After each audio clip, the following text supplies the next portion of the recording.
Hey there, welcome to Brad Arrows. Tonight, we've got hours of chilling horror stories combined with soothing rain sounds to help you relax and sleep. Before you drift off, leave a comment below and let us know where you're listening from and what time it is. If these stories give you chills, don't forget to like, share, and subscribe. Get cozy and let the fear take over.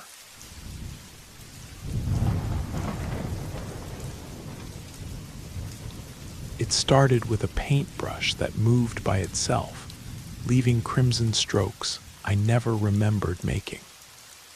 What if those colors were never meant to fade? I hadn't planned on staying up so late in the coffee shop. Marcus, the night manager, had given me permission to work on my portfolio after closing hours, and the empty cafe with its dim Edison bulbs felt like the perfect creative space. The smell of roasted beans still lingered in the air, mixing with the scent of acrylic paint from my supplies, scattered across 3 small tables I'd pushed together. It was nearly 4 in the morning when I first noticed the canvas changing. I had been working on a landscape piece, rolling hills under a sunset sky, when exhaustion finally caught up with me. I must have dozed off with my brush still in hand, my head resting on my folded arms. The gentle hum of the espresso machine in sleep mode, and the distant rumble of delivery trucks outside had lulled me into unconsciousness. When I woke up 20 minutes later, everything was wrong. My pulse quickened as I stared at the canvas. The peaceful landscape was gone, replaced by something darker. Deep red streaks cut across the once blue sky like wounds, and the rolling hills had transformed into jagged, angular shapes that hurt to look at. The paint was still wet, glistening under the cafe lights. I stood up quickly, knocking over my water jar. It clattered to the floor, sending murky paint water across the hardwood. I stared at my hands. My fingers were clean.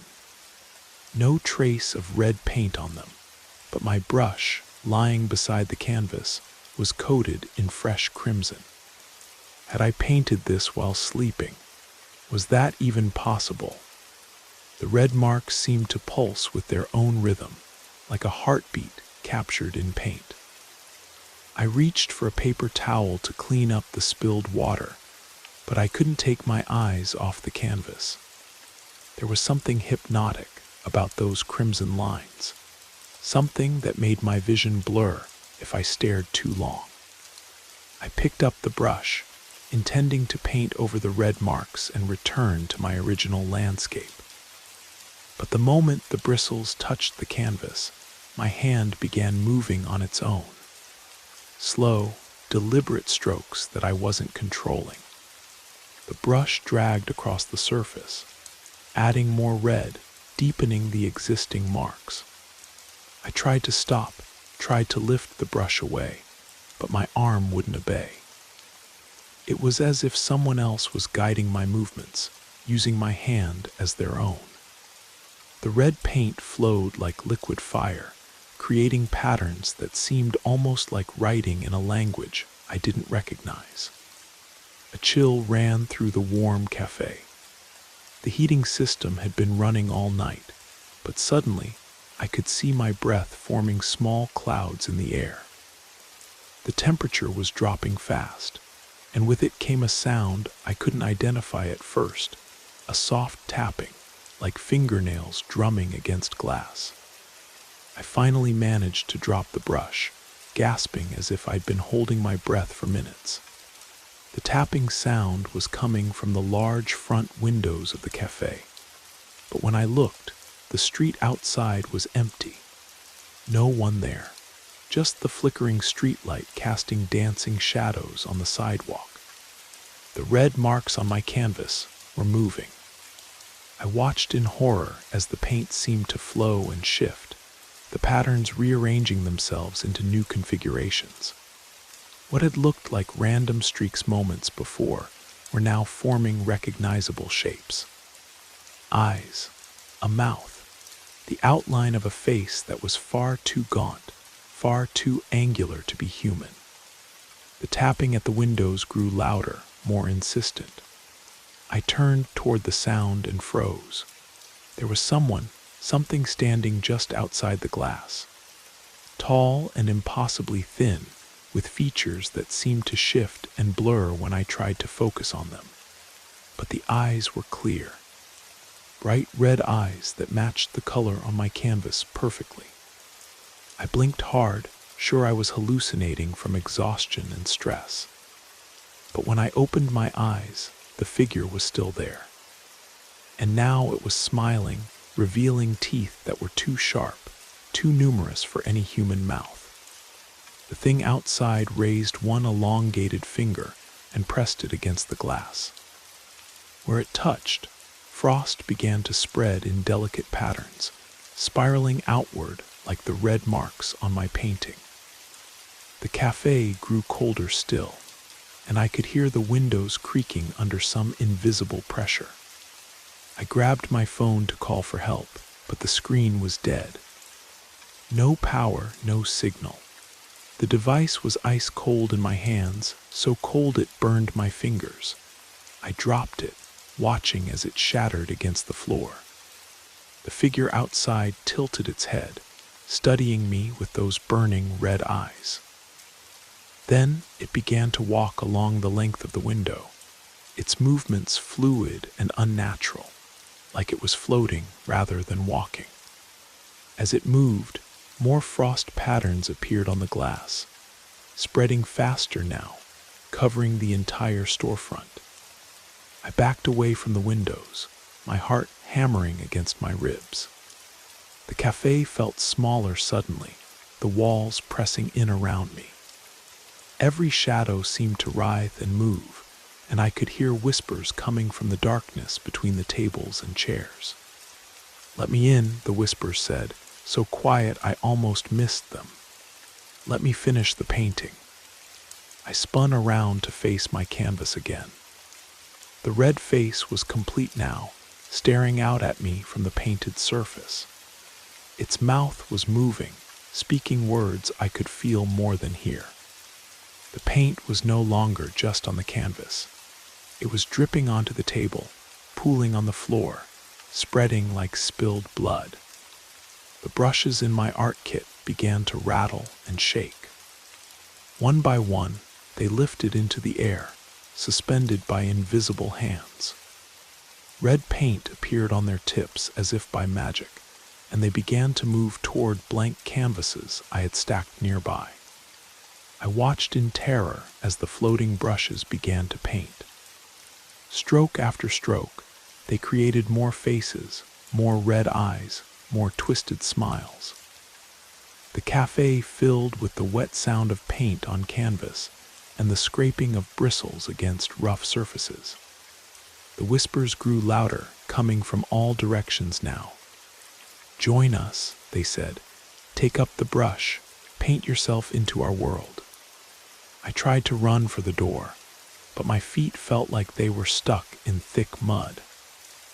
Each step was a tremendous effort, and the distance to the exit seemed to grow longer with every movement. The floating brushes followed me, leaving trails of red paint in the air that hung there like suspended drops of blood. The figure outside was no longer at the windows. Somehow, it had gotten inside. I could feel its presence behind me, cold and ancient and hungry. When I finally managed to turn around, it was standing just inches away, its red eyes boring into mine. "You called to me," it said in a voice like grinding stone. Every stroke of red paint was an invitation. Every mark on the canvas was a doorway. I wanted to deny it, to scream that I had never called for anything, but deep down I knew it was true. In my desperation to create something meaningful, something that would capture people's attention, I had wished for inspiration from anywhere, any source. I had been willing to pay any price for artistic vision. Now I was about to learn what that price was. The creature reached out with one impossibly long finger and touched my forehead.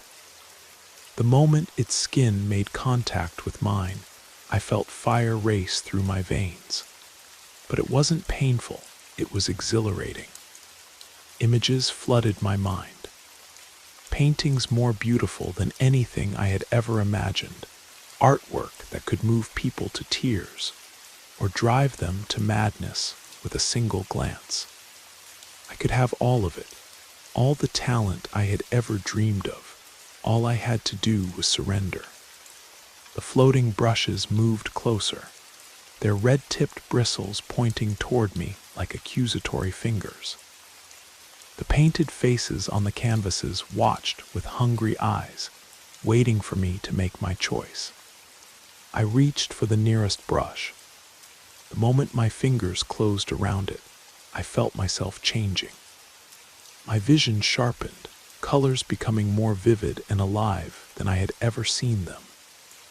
I could see the mathematical precision behind every shadow, the emotional resonance in every hue. I understood art in a way I never had before. But I also felt something else leaving me, something warm and essential that I couldn't quite name.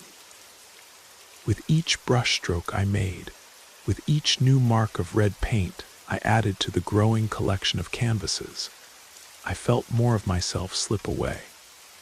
The cafe around me began to fade, replaced by a vast studio space filled with paintings.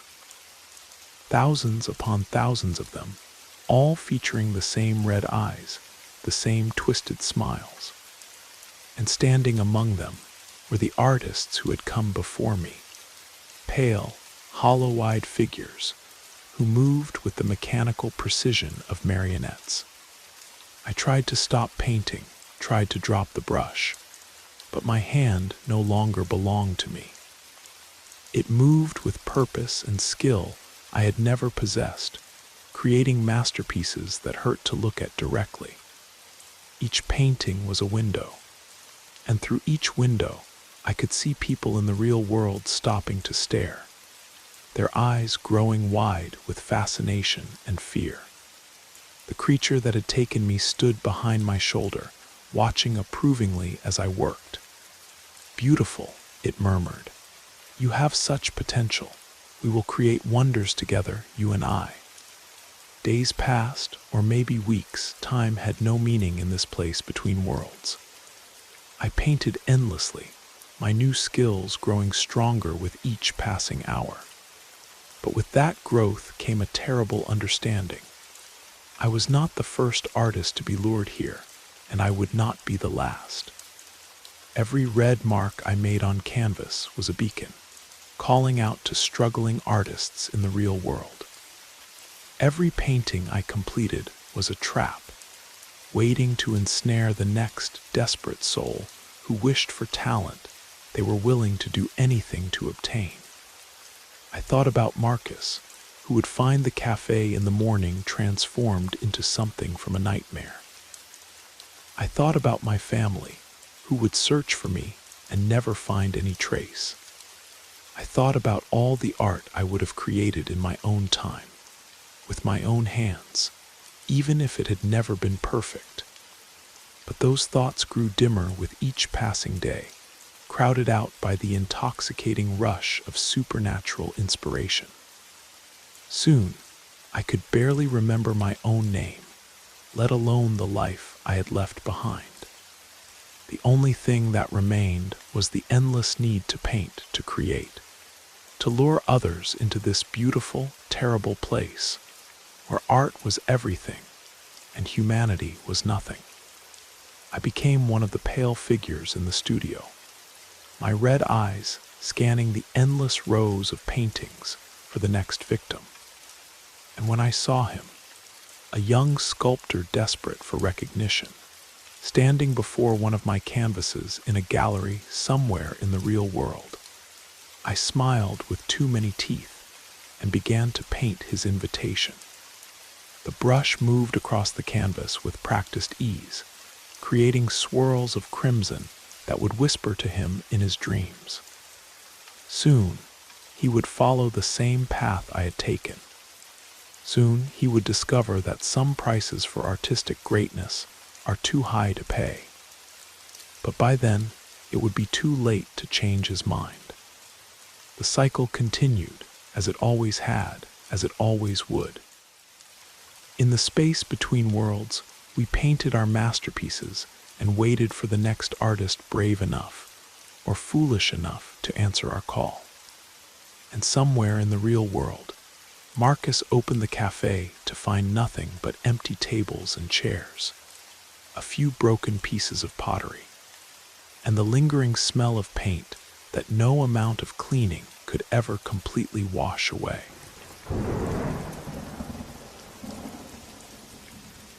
Sometimes I wonder if the weight pressing down on my chest is real, or if it's just my mind playing cruel tricks on me.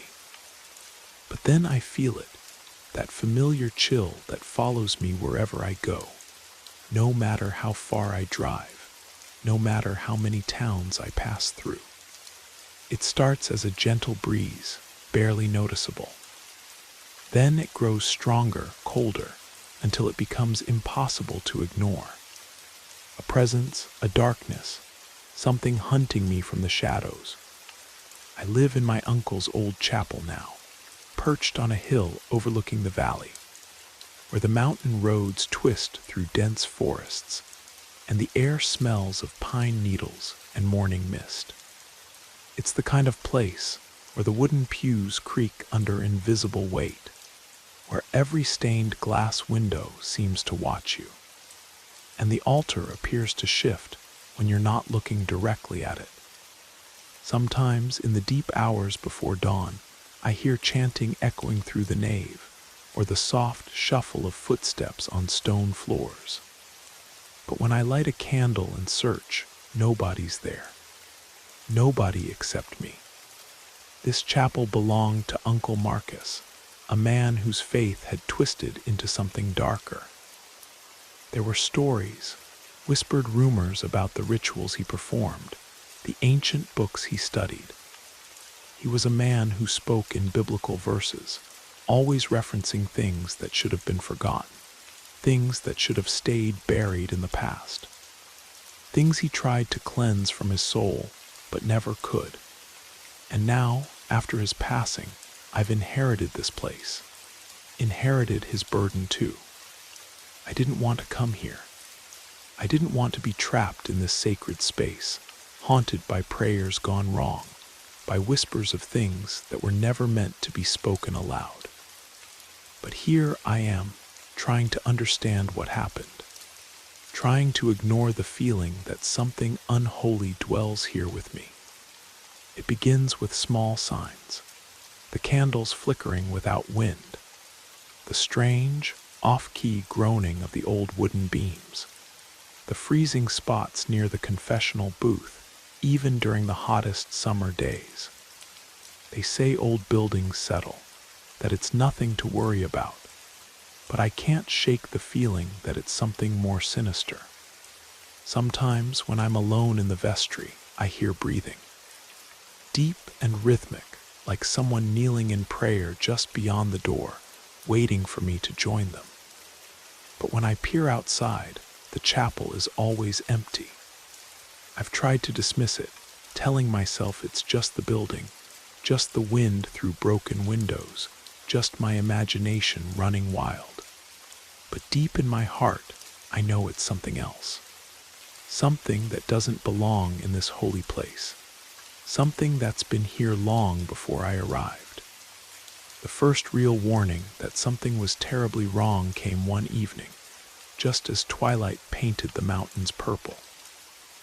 The chapel was bathed in golden light streaming through the stained glass, the kind that makes everything look peaceful, blessed, almost heavenly.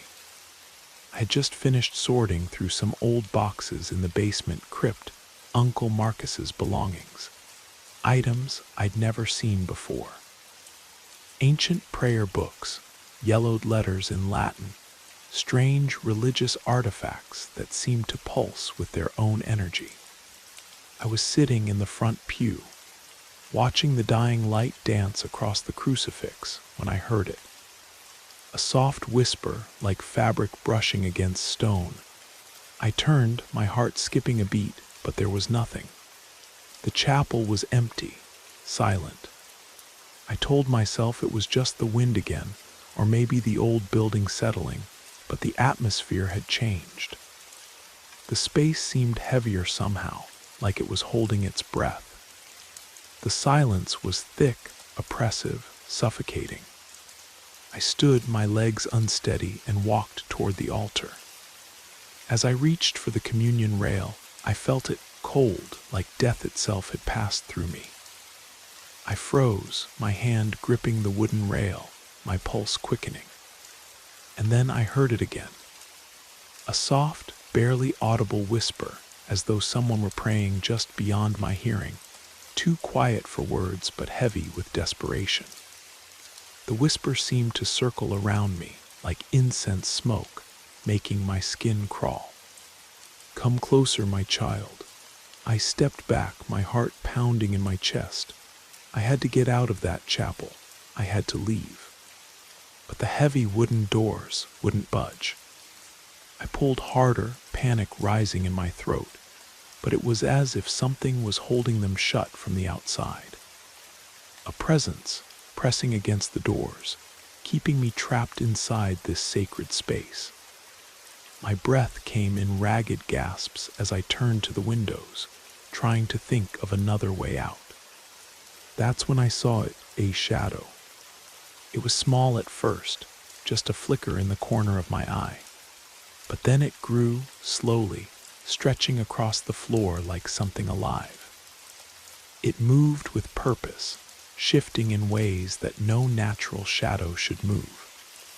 And then I saw the shape, a figure, but not quite human, something else entirely, something that had no place in God's house. It was tall, impossibly tall, its edges blurring and shifting like smoke from dying incense. I could make out the outline of arms, legs, twisted, elongated, moving in ways that violated every law of nature.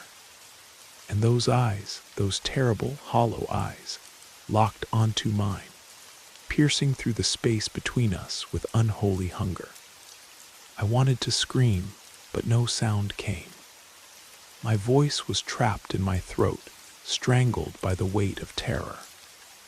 The shadow seemed to reach toward me, its presence consuming the air, its coldness wrapping around my chest like a burial shroud. Then, just as quickly as it had appeared, it vanished. The chapel was silent again. The doors opened easily this time, as if nothing had ever been there to stop me. The shadow, the whispers, everything, it was gone.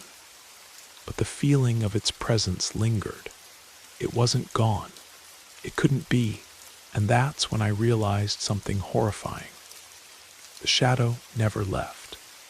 It's been here all along, waiting in this holy place for the right moment to remind me that I cannot escape it, that it will always be with me.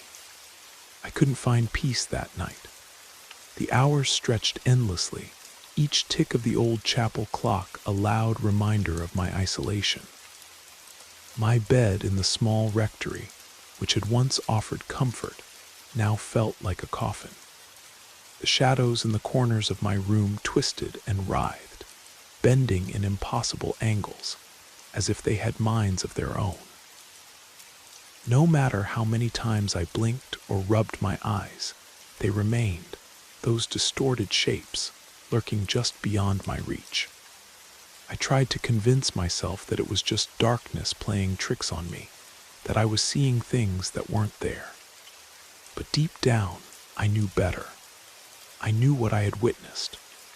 I knew that whatever had been in that chapel with me, whatever had watched me with those unblinking eyes, was still here. It hadn't left. I thought about Uncle Marcus. He had always warned me about the chapel, about the history that came with it. He'd never been very specific, but there was always a certain weight in his voice when he spoke about the place.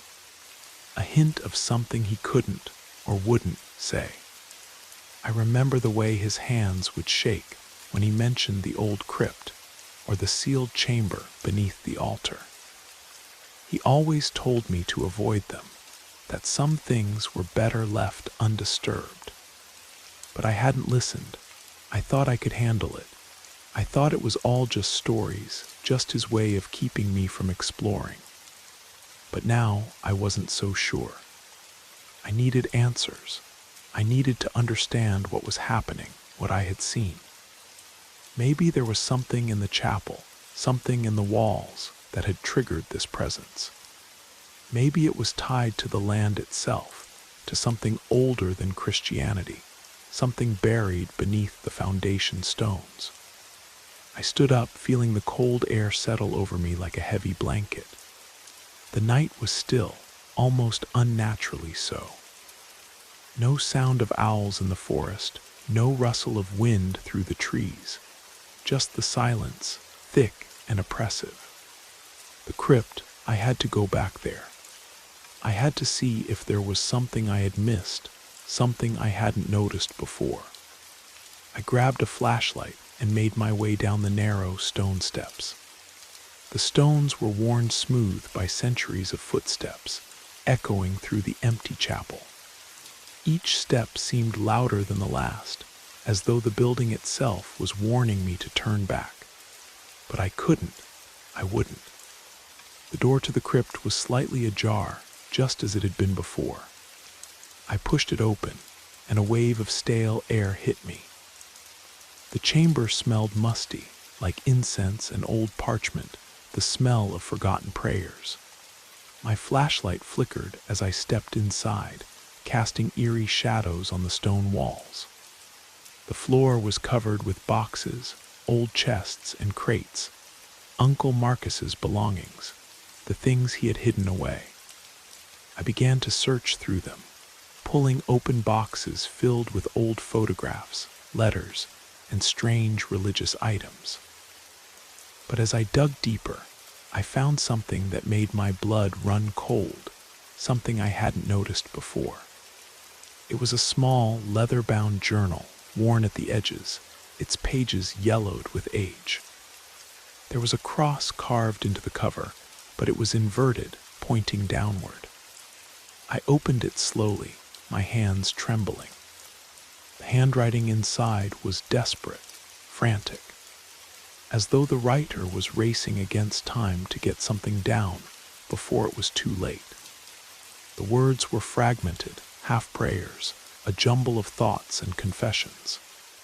But the more I read, the clearer it became. The entries were dated, spanning years, decades even, and they all seemed to be about the same thing, the shadow. At first, Uncle Marcus spoke of it as if it were a test of faith, something he couldn't explain, but felt nonetheless. But as the entries continued, the tone shifted. The shadow became more real, more tangible. It wasn't just a spiritual struggle anymore. It was something he could see, something that followed him, just like it followed me. The final entry, written in a hurried, almost panicked scrawl, sent a chill down my spine. It's here again. I can feel it watching me. I don't know how much longer I can resist its call. The page was torn as though someone had ripped it out in desperation. But I didn't need to read anymore. I knew what it meant. I wasn't alone in this chapel. The shadow wasn't just mine. It had been here before, and it had never left. I felt a coldness seep into the chamber, the temperature dropping rapidly, and the hairs on the back of my neck stood on end. The shadow was close. I could feel it, lurking just outside the beam of my flashlight. And then I heard it, a faint whisper, like the rustling of prayer pages in the wind. At first, it was so quiet I thought I had imagined it. But then it grew louder, more distinct, until it was unmistakable. "I've been waiting for you, my child." My heart raced. The flashlight flickered and died, plunging me into darkness. I fumbled for the switch, my hands shaking. The whispering grew louder, the air thick with the weight of something ancient, something evil masquerading as holy. I could feel it closing in on me, pressing in from all sides. The walls seemed to move, the chamber shifting, warping, as though the very fabric of reality was beginning to tear apart. I turned, desperate to escape, but the stairs seemed to stretch farther away, the door to the chapel too far out of reach. The whispering grew louder, surrounding me, until it was all I could hear, all I could feel. You can't run from me. You never could. I spun around, my eyes straining in the darkness, but there was nothing. Just the same empty crypt, the same cluttered boxes. But then I saw it, the shadow. It was there, standing in the corner of the chamber, its form shifting, flickering, like smoke from a cursed altar. It was tall, impossibly tall, its features obscured by the darkness. But I could feel its eyes, those eyes staring at me, piercing through the blackness. I backed away, but my feet caught on something, sending me sprawling to the stone floor. My breath came in ragged gasps as I scrambled to my feet, but the shadow didn't move. It didn't need to. I knew then that it wasn't just following me. It had been waiting for me all along. And now, there was no escape. The air in the crypt felt suffocating, thick with an unnatural cold that seeped into my bones like ice water. My breath, shallow and panicked, echoed off the stone walls as I struggled to stand, my hands shaking violently. The shadow, it was still there. I could feel it like a crushing weight, pressing in on all sides, choking me with its unseen grip. I forced myself to look up, my eyes squinting through the darkness, hoping for a glimpse of something that would tell me this was just a nightmare. But the shadow remained, an inky blackness in the corner, shifting and flickering as though it were more than alive, as though it were hungry. It was waiting, and the thought sent a wave of terror through my chest. I tried to move, but my feet felt as if they were rooted to the stone floor. The instinct to flee screamed in my mind, but my body refused to obey. Something about the presence in the chamber paralyzed me. Every movement felt sluggish, heavy, as if the shadow was feeding on my fear, growing stronger with every moment of hesitation. The whispering grew louder again, filling the crypt with its cold, breathless voice. It was no longer just words. It was a presence, a weight that I could feel pressing on my very soul. You can't hide from me. You can't run from what you are. I've always been here. The voice was distant, yet impossibly close, as though it surrounded me from every direction. I turned my head frantically, my flashlight now completely dead, its beam long gone. I was left in pure darkness, and that whisper, that voice, was the only thing that remained. I backed away from the corner where the shadow stood, my hands trembling, my heart pounding in my chest. I couldn't think straight. My mind was racing, but all I could focus on was the coldness, the sense of something ancient and malicious closing in on me, swallowing everything around me. Then something shifted. A shape moved in the corner of my vision, a flicker of movement, a subtle distortion in the air. I froze, my body frozen in place as I slowly turned to face it. There, just beyond the reach of my fading vision, I saw something else. Not the shadow anymore, but something more, real. It was a figure tall, thin, its form indistinct, like mist or smoke, but somehow wrong. Its body shifted unnaturally, as though it were made of shadow and starlight all at once. Its features were blurred, the face too distorted to comprehend, but I could feel its gaze. It was staring at me with an intensity that made my skin crawl. I couldn't breathe. I couldn't move. It was like the air had thickened, turned to stone, and I was trapped, a prisoner in my own skin. My thoughts scrambled, fighting against the panic, trying to cling to the tiniest thread of reason. But all I could think about was the feeling, the overwhelming certainty that this thing knew me. It wanted me. The whispers turned to laughter, low, guttural, twisted laughter that reverberated in my bones. I covered my ears, but it was pointless. The laughter wasn't in my ears, it was inside my head. It knew my thoughts.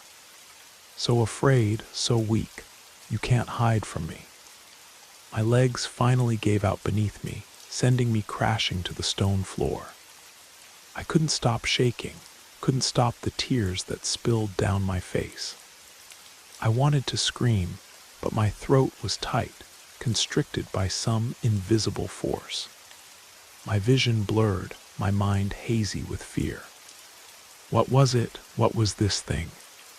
The shadow in the corner of the chamber flickered again, and the figure seemed to step forward, its form stretching toward me in an unholy fluid motion.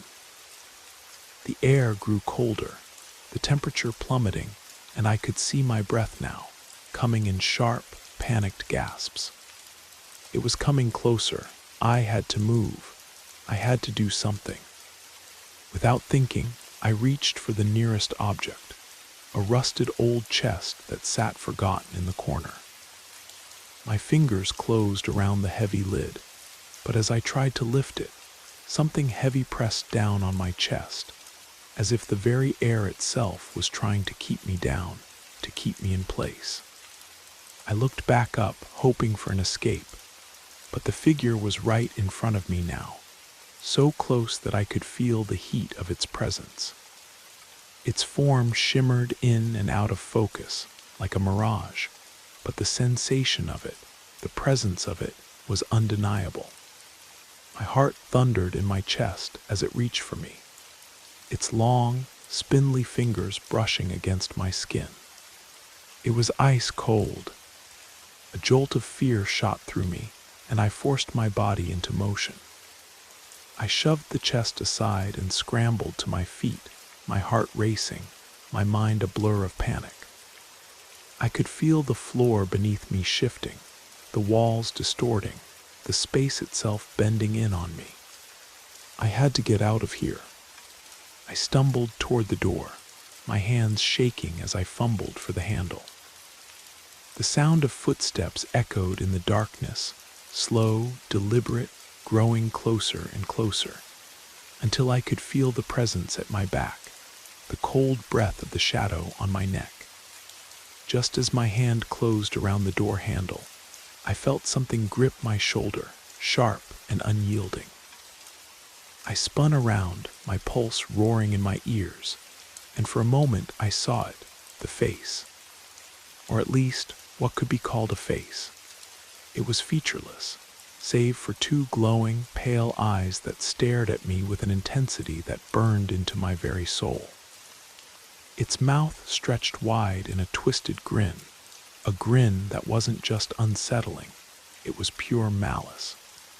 The shadow seemed to pulse with hunger, an insatiable need, as though it was feeding on my fear.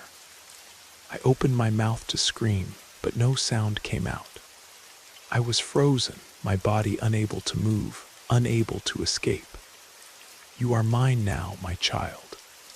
The voice was everywhere, inside my head, in my bones. It was a promise, a curse, a truth I couldn't deny. And then the world went black. I woke up with a start, gasping for air. My body jerked upright, my heart racing, my skin damp with cold sweat. I was no longer in the crypt.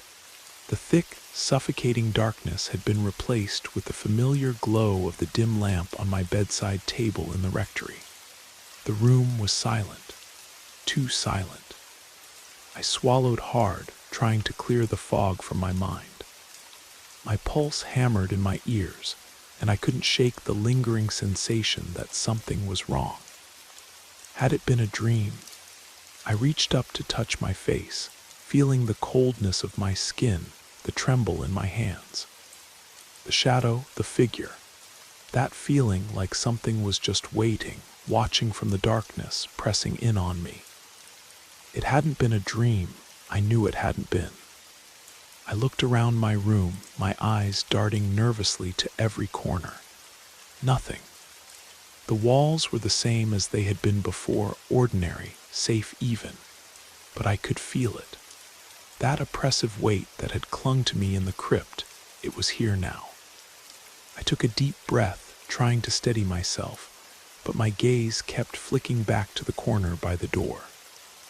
My mind screamed at me to move, to get out of this room, but my body was frozen. I wanted to close my eyes to shut it all out, but I couldn't. Not now. The whispers had returned, soft at first, but slowly growing louder. I clutched my blankets, my knuckles white from the pressure, my body trembling as I strained to hear.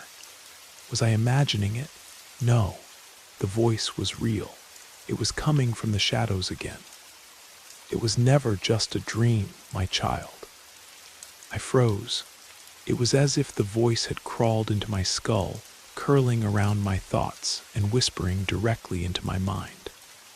My breathing hitched, and for a moment, I thought I might lose control. Where was it coming from? Suddenly, the room felt colder, a chill that seeped through my clothes, freezing my bones. I looked around, my breath shallow and ragged. I had to escape. I had to get out. But every time I tried to move, I found myself rooted to the spot, unable to lift even a finger. And then I saw it. A shadow at the edge of my vision. It wasn't the same as before. It was bigger, stretching unnaturally across the wall, its form contorting and shifting like liquid darkness. It wasn't just a shadow, it was an entity. A living, breathing thing that knew me, that wanted me. I wanted to scream, but the words wouldn't come. My chest tightened, and my throat felt constricted, as though the air around me had turned to stone. I couldn't breathe. The shadow was growing, the darkness filling the room, crawling towards me in a slow, methodical way. You can never escape what you are. The voice was sharper now, more distinct, and it filled every corner of the room, vibrating in the air like a terrible hymn. It wasn't just an idea anymore. It was something tangible, something real. I turned to the side, my eyes wide with terror, and there, standing at the foot of my bed, was the figure. It was the same as before. Tall, thin, shrouded in a cloak of darkness that shifted and shimmered like smoke. Its features remained indistinct, blurry. Yet those eyes, those piercing, hollow eyes, stared directly at me, boring into my soul. My body trembled uncontrollably as it took another step forward, its movements fluid, almost like it was gliding across the floor. It didn't make a sound, but I could feel its presence in the air. It wasn't just a figure, it was a nightmare made flesh. And it was here. I know you, I know your sins. I know everything about you. The words reverberated through my skull, twisting into something unrecognizable. It felt like my thoughts were being pulled apart, unraveling at the seams, like I was losing my grip on reality. It was inside my head now, whispering things I couldn't understand. But I could feel the weight of them, the gravity of the truths it spoke. I tried to scream again, but the sound stuck in my throat, suffocating me. The figure tilted its head, studying me, its grin widening. The darkness around it seemed to breathe, expanding and contracting with each of its movements, filling the room with an unbearable sense of dread. It moved closer, closer still. My mind screamed at me to move, to run, but my body refused. I was paralyzed, frozen under its gaze. The coldness deepened, spreading like ice through my veins. My pulse pounded in my ears, each beat a drum of panic. It was right in front of me now. The shadow's cold fingers brushed against my face, a sharp, biting chill that made my skin crawl. I felt it. Its presence was inside me, like it was trying to break me, to rip apart everything I knew. It wasn't just a shadow. It was something far worse. Something ancient and unforgiving. You can't fight what you've become. The voice was harsh now, almost guttural, like a growl. I felt my stomach twist, my throat tighten with fear. I wanted to scream, but the words never came. And then, just as suddenly as it had appeared, the figure stepped back. I gasped, my lungs seizing as I finally drew a breath. The room returned to normal almost, but the figure was still there, lingering at the edges of my perception, like a shadow that never quite left. I looked around the room again, frantic, my heart pounding in my chest, and that's when I saw it. A small piece of paper, folded neatly on my bedside table. I didn't remember putting it there. I hadn't seen it before. But there it was, waiting for me. With shaking hands, I picked it up and opened it, my eyes scanning the words. You can't run from your calling. You can't hide from what you are. The darkness will find you. I felt my blood run cold. I knew these words. They were the same words that had haunted me for years. The same words from the letters I'd burned. The shadow had found me, and it wasn't letting go. I couldn't breathe. The letter crinkled in my trembling hands as I stared at the words, feeling their weight press against my chest. The darkness in the room seemed to deepen with every passing second, as though the very walls were closing in on me. I hadn't heard a sound, but I could feel it, the relentless presence that still lingered in the room. It wasn't just a shadow anymore. It was alive. My thoughts were racing, a blur of panic and disbelief. The darkness will find you. Those words, the letter had come from nowhere, as though it had materialized from thin air. I hadn't seen anyone, hadn't heard a door open or close. It was as if the universe had simply folded in on itself and handed me that message, like an omen, a curse I could never outrun. I took a shaky step back, my gaze darting toward the door. Could I escape? Should I try? But my legs felt as if they were made of stone. I stood there, frozen, a prisoner in my own home. The darkness pressed in tighter, like it was aware of my every movement. The air itself felt heavy, charged with something that wasn't quite right. I reached for the light switch, my hand brushing against the wall, but as I flicked the switch, nothing. The light flickered for a split second, then died completely, plunging me into the thick, suffocating darkness once more. It wasn't the light bulb, it was something else. I could hear it now, soft, barely perceptible, but unmistakable. The sound of something scraping against the floor. Slow, measured, like someone was moving just out of my line of sight. My breath hitched in my throat. I turned toward the sound, my pulse spiking with each passing second. But there was nothing, just the heavy silence. The whisper came again, but this time it wasn't in my head. It was real, coming from the corner of the room. The voice was low, almost guttural, as if it were clawing its way out of the dark. I never left you. My body stiffened, a wave of cold dread flooding over me. My eyes flicked to the corner, and there, standing in the shadows, was the figure. The same tall, dark shape that had haunted my every thought. But this time, it wasn't just a figment of my imagination. It was real. The air seemed to bend around it. as though reality itself was warping in its presence.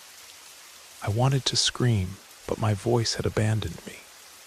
I could barely move my feet like lead. My mind screamed at me to run, but my body refused.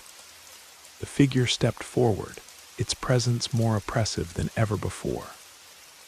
I could feel its coldness seeping into my skin, into my bones. It was closer now, so close that I could almost make out its features, though they still eluded me, like smoke twisting and shifting just beyond my grasp. "You can't escape your nature," the voice rasped, closer now, almost in my ear. "I'm always here, always watching." The darkness around the figure seemed to breathe, expanding and contracting like a living thing. I could feel the weight of it pressing down on me, choking me, suffocating me. The room was no longer just a room. It was a prison, a cage. I needed to get out. I forced my legs to move, despite the overwhelming fear paralyzing me. I stumbled toward the door, my hands shaking uncontrollably as I fumbled for the handle. But as I grabbed it, a voice stopped me cold. "You can't outrun what you are." I froze, my hands still on the doorknob, my pulse hammering in my chest. I didn't need to turn around to know that it was right there. I could feel it. I could feel its presence creeping into my skin, into my very soul. It was always here, watching, waiting. It was no longer just a shadow. It was everything. I let go of the doorknob, my fingers trembling as I turned around slowly. It had stepped even closer, so close now that I could feel its cold breath on my skin. The darkness around it swirled like smoke, its form shifting and flickering, never quite fully materializing, yet always there, always watching. "Why are you running from yourself?" it asked, its voice soft, almost coaxing, but there was something insidious about it, something that made my skin crawl. I shook my head, unable to speak. My mind was a whirlwind of confusion, fear, and disbelief. What was this thing? What did it want from me? "You don't remember, do you?" The voice shifted, a faint whisper in my ear. "You never remember, but I do. I've always been part of you." The words hit me like a physical blow. I couldn't breathe, couldn't think. My mind was blank, a void of terror. "What do you want from me?" I managed to choke out, my voice barely above a whisper, trembling with fear. The figure didn't answer immediately. It just stood there, staring at me with those hollow, empty eyes. Eyes that seemed to pierce through everything, through the walls, through time itself. "You know what I want," it said finally, its voice now deep, like the rumble of thunder in the distance. "I want you to accept who you are." I staggered back, my mind racing, but no understanding came. I felt as though I was losing myself. The shadow had been with me for so long, following me through every step, every decision, every choice. But what was it? What had happened? "You can't outrun your true nature," it continued, its voice low and foreboding. "It always catches up to you. Always." Suddenly, everything around me seemed to collapse inward. The walls closed in, the room shrinking, the air thick with dread. I felt my knees buckle, my legs giving way beneath me, and I collapsed to the floor, gasping for breath. And then, as if it had never been there, the figure was gone. The room fell silent again. I was left alone, sitting on the floor, surrounded by the remnants of my shattered mind. But I knew it wasn't over. It never would be. The shadow was still there, lurking at the edge of my consciousness, waiting to consume me. I could still hear it, whispering in the darkness, "I never left you."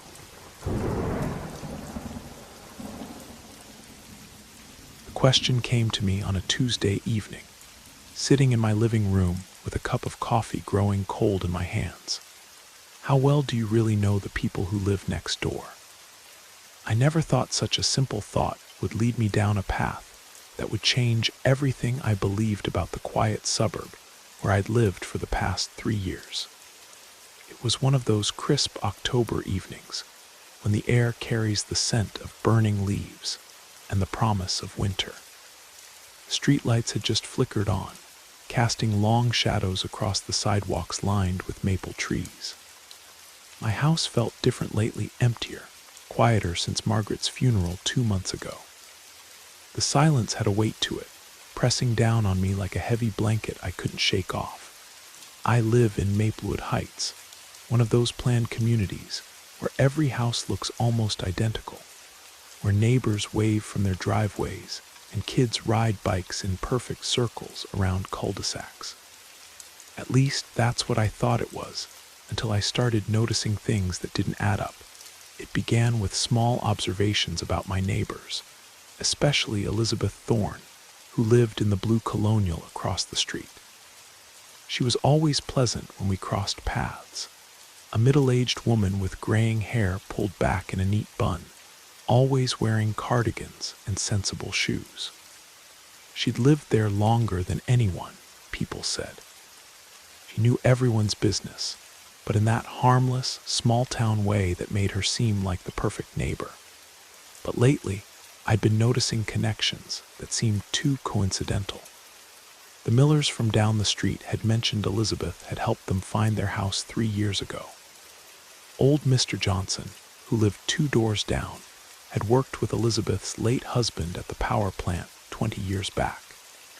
The Petersons had used Elizabeth's recommendation for their contractor, their doctor, even their lawyer. When I really thought about it, Elizabeth seemed to be woven into the fabric of nearly everyone's life in ways that felt orchestrated. My mind wasn't in the best place to be analyzing anything. Margaret's death had left me questioning everything, seeing patterns where there might not be any. The grief counselor had warned me about this, how loss can make you paranoid, suspicious, desperate for meaning in random events. But as I sat there that evening, watching Elizabeth's house through my window, I couldn't shake the feeling that something was off. The porch light at her house was on, casting a warm glow over her front steps. I could see her silhouette moving past the windows, going about her evening routine. Normal, peaceful. So why did it make my skin crawl? Then I heard it, a soft tapping sound like fingernails against glass. I turned toward my own window, expecting to see a branch swaying in the breeze, but there was nothing. The tapping came again, more insistent this time, and I realized it was coming from my back door. I set down my coffee and walked toward the kitchen, my bare feet silent on the hardwood floor. The tapping stopped as soon as I entered the room. I approached the door slowly, peering through the small window.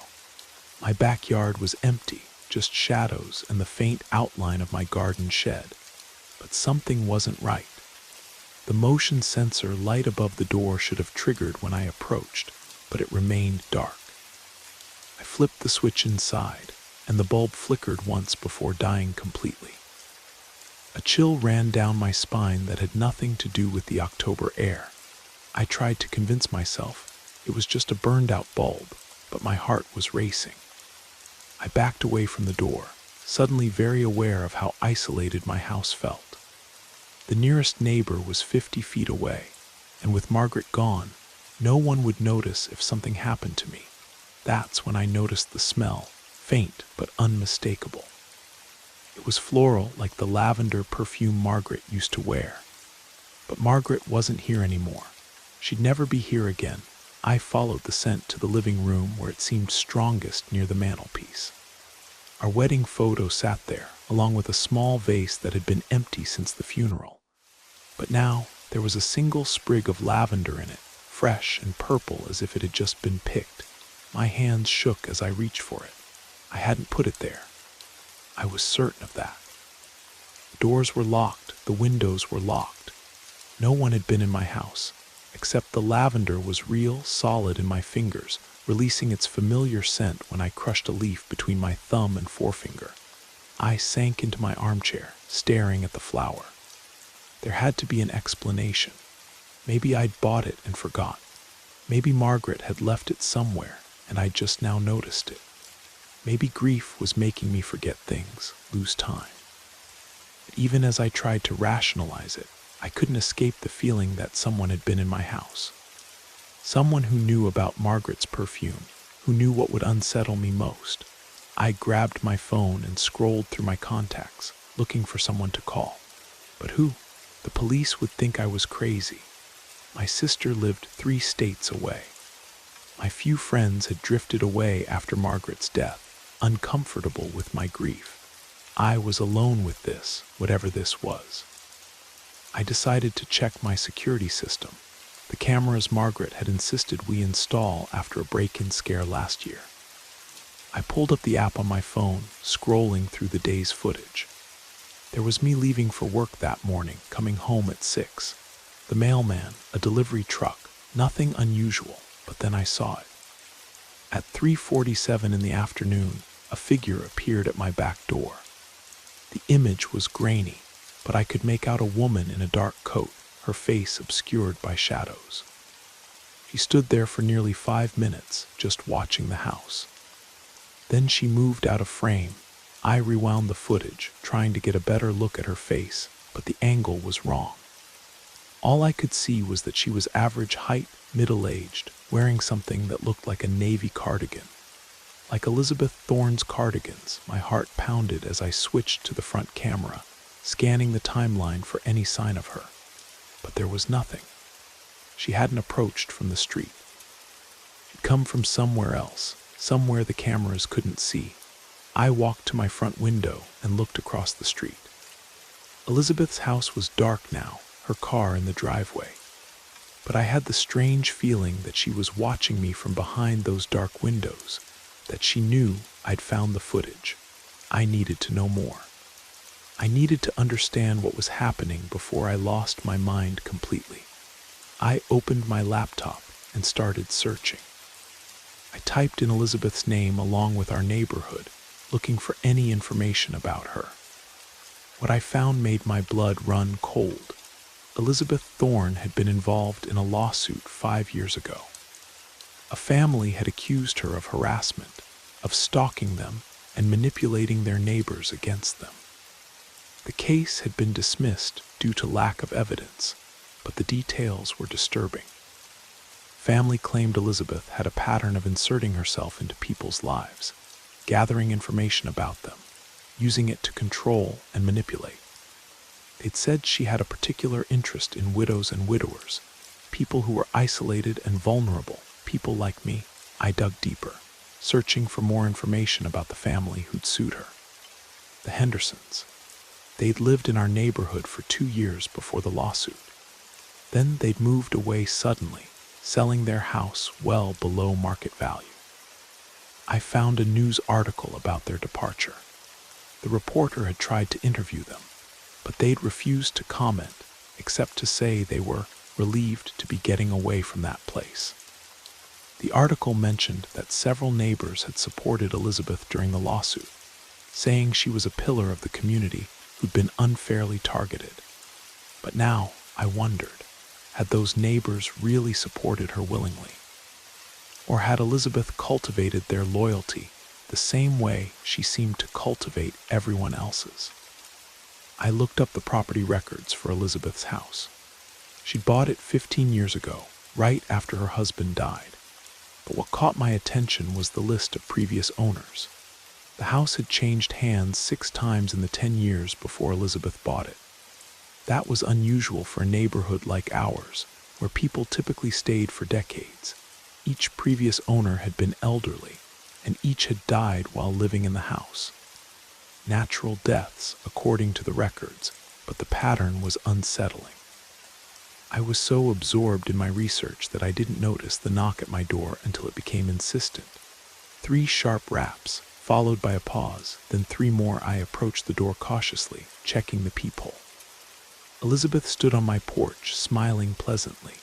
She was holding a casserole dish covered with foil. "Michael," she called out, "I brought you some dinner. I thought you might be hungry." I stood frozen behind the door. How did she know I was home? How did she know I hadn't eaten? I've been quiet all evening, just sitting in my chair, researching on my laptop. "I know you're there, dear," she said, her voice taking on a slightly different tone. "I saw your lights on. I was just being neighborly." There was something in her voice that made my skin crawl.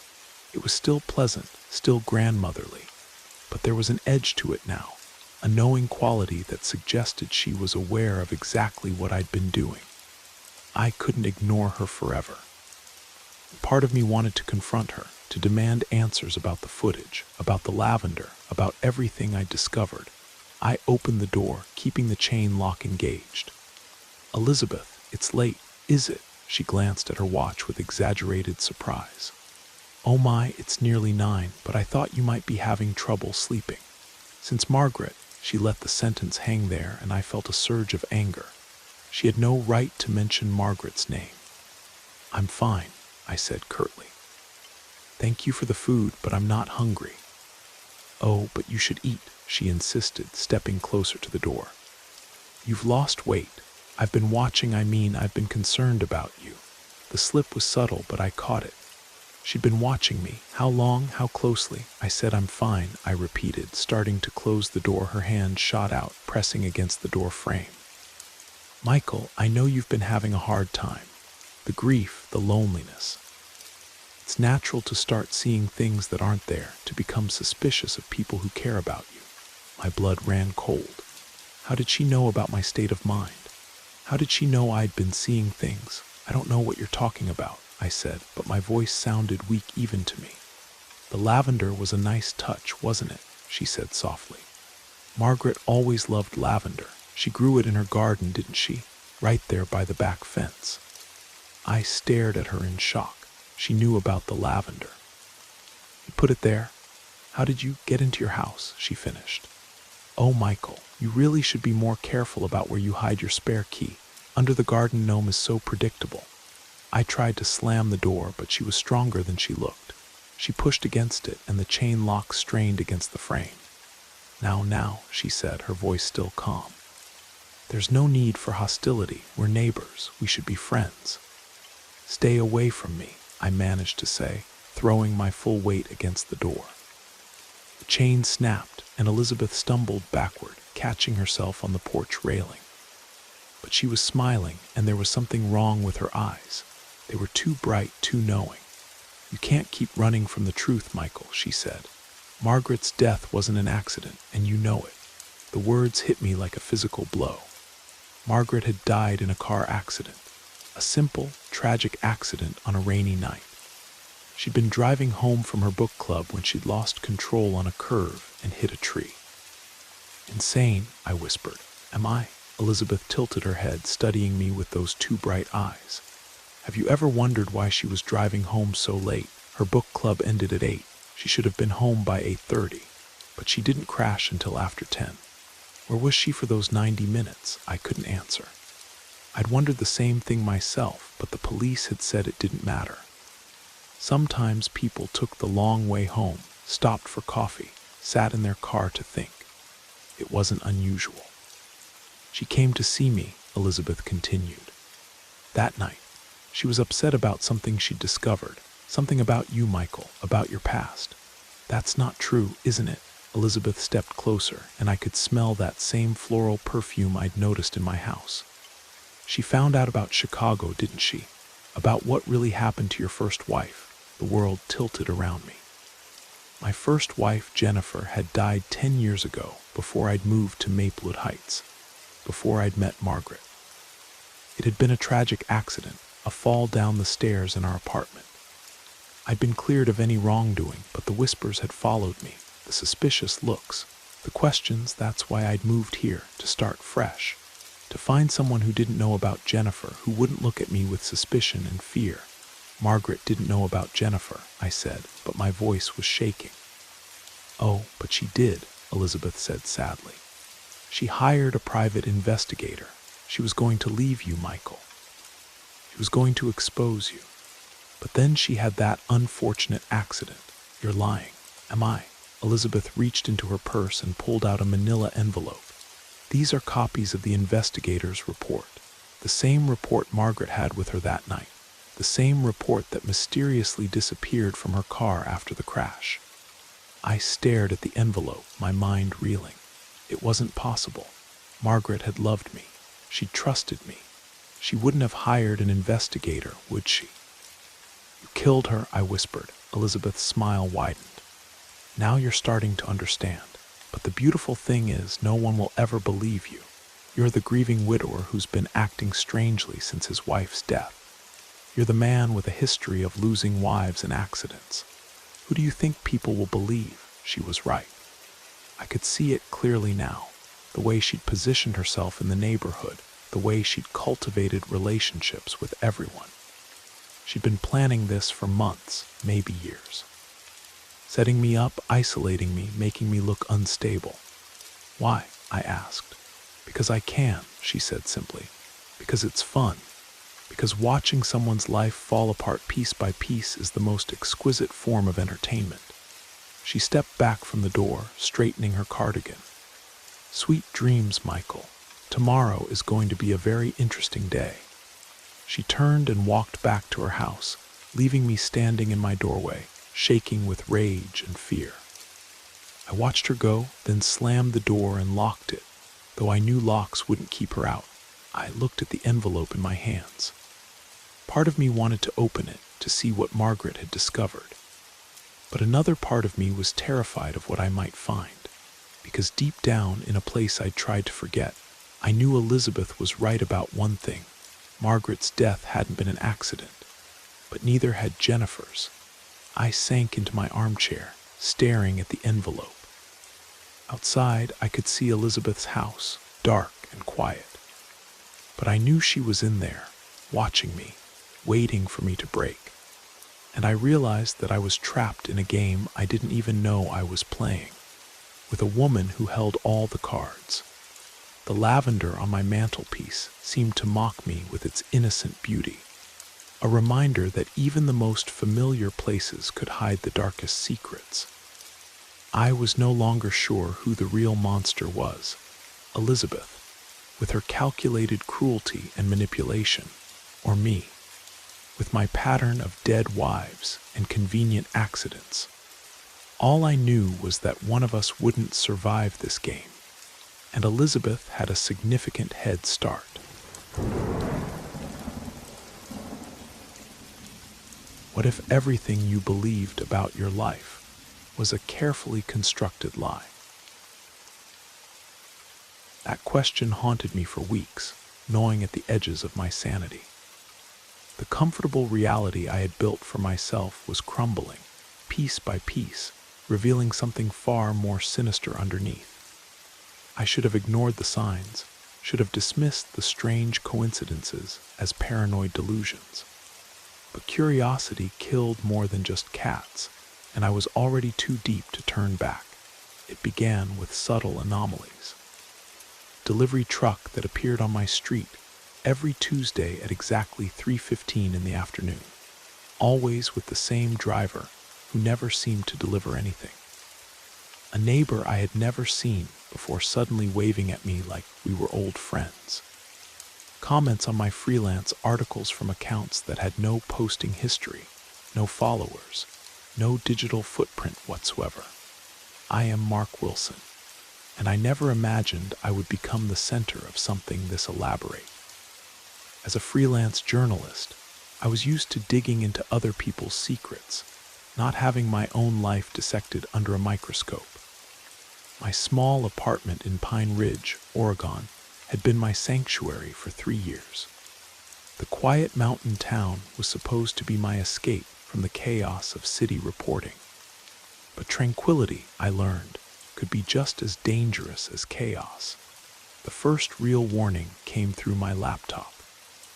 I was working late on an article about local environmental concerns when my screen flickered. For just a moment, a message appeared in green text across my desktop. Stop looking or they will find you. The words vanished before I could screenshot them, leaving me staring at my reflection in the dark screen. My hands trembled as I tried to rationalize it. A virus, maybe.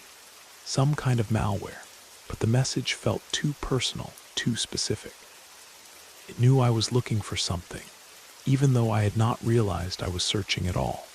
That night, I started paying closer attention to my surroundings. Pine Ridge had always been predictable, the same faces at the coffee shop, the same routines, the same quiet streets. But now I noticed patterns that seemed too perfect, too orchestrated. The jogger who passed my window every morning at 7:30 sharp. Maintenance worker who cleaned the same storm drain every Friday, spending far longer than necessary on the task. The feeling of being observed became constant. It started as a tickle between my shoulder blades, but grew into a weight pressing down on my chest. When I walked to the grocery store, shadows seemed to detach themselves from doorways and follow at a distance. When I drove through town, the same vehicles appeared in my rearview mirror, always maintaining the perfect distance to avoid suspicion. Sleep became elusive. Every creak of the building, every whisper of wind through the trees outside my window sounded like footsteps. I began closing my curtains during the day, checking my locks multiple times before bed. The isolation was suffocating, but the alternative, being exposed, being watched, felt worse. Then came the photographs. I found the first one slipped under my door on a Thursday morning. It showed me sitting at my desk, typing on my laptop, taken from an angle that suggested the photographer had been inside my apartment. The image was grainy, black and white, but undeniably me. There was no note, no explanation, just the cold evidence that my privacy had been violated. The second photograph arrived 3 days later, this one showing me at the farmer's market, completely unaware that I was being documented. The third captured me through my bedroom window, getting dressed. Each image was a violation, a reminder that nowhere was safe, that I was always being watched. I tried to report it to the police, but Deputy Rodriguez seemed oddly disinterested. He took the photographs, nodded sympathetically, and promised to look into it. But when I called for an update a week later, he claimed to have no record of my report. The photographs had mysteriously disappeared from evidence. That was when I realized the surveillance extended beyond anonymous watchers. It had infected the very institutions I had trusted to protect me. My investigation began in earnest after that. I started documenting everything: license plates, faces, patterns of movement. I created a digital map of Pine Ridge, marking locations where I had felt watched, where strange things had happened. The map revealed a network of observation points that covered the entire town like a spider's web. But the more I uncovered, the more dangerous my situation became. My internet searches were being monitored. I could tell because targeted ads started appearing for things I had only searched for in private browsing mode. My phone calls developed strange echoes and clicks. My mail arrived later than usual, sometimes showing signs of being opened and resealed. The breaking point came when I received a text from an unknown number. The old hospital on Maple Street. Midnight. Come alone, or everyone you care about will know what you have been doing. I had no idea what they meant by what you have been doing, but the threat was clear. I spent the day trying to decide whether to go, whether to run, whether to make one final attempt to contact the outside world. But every option felt like a trap. Abandoned Pine Ridge Medical Center had been closed for 15 years after a malpractice scandal.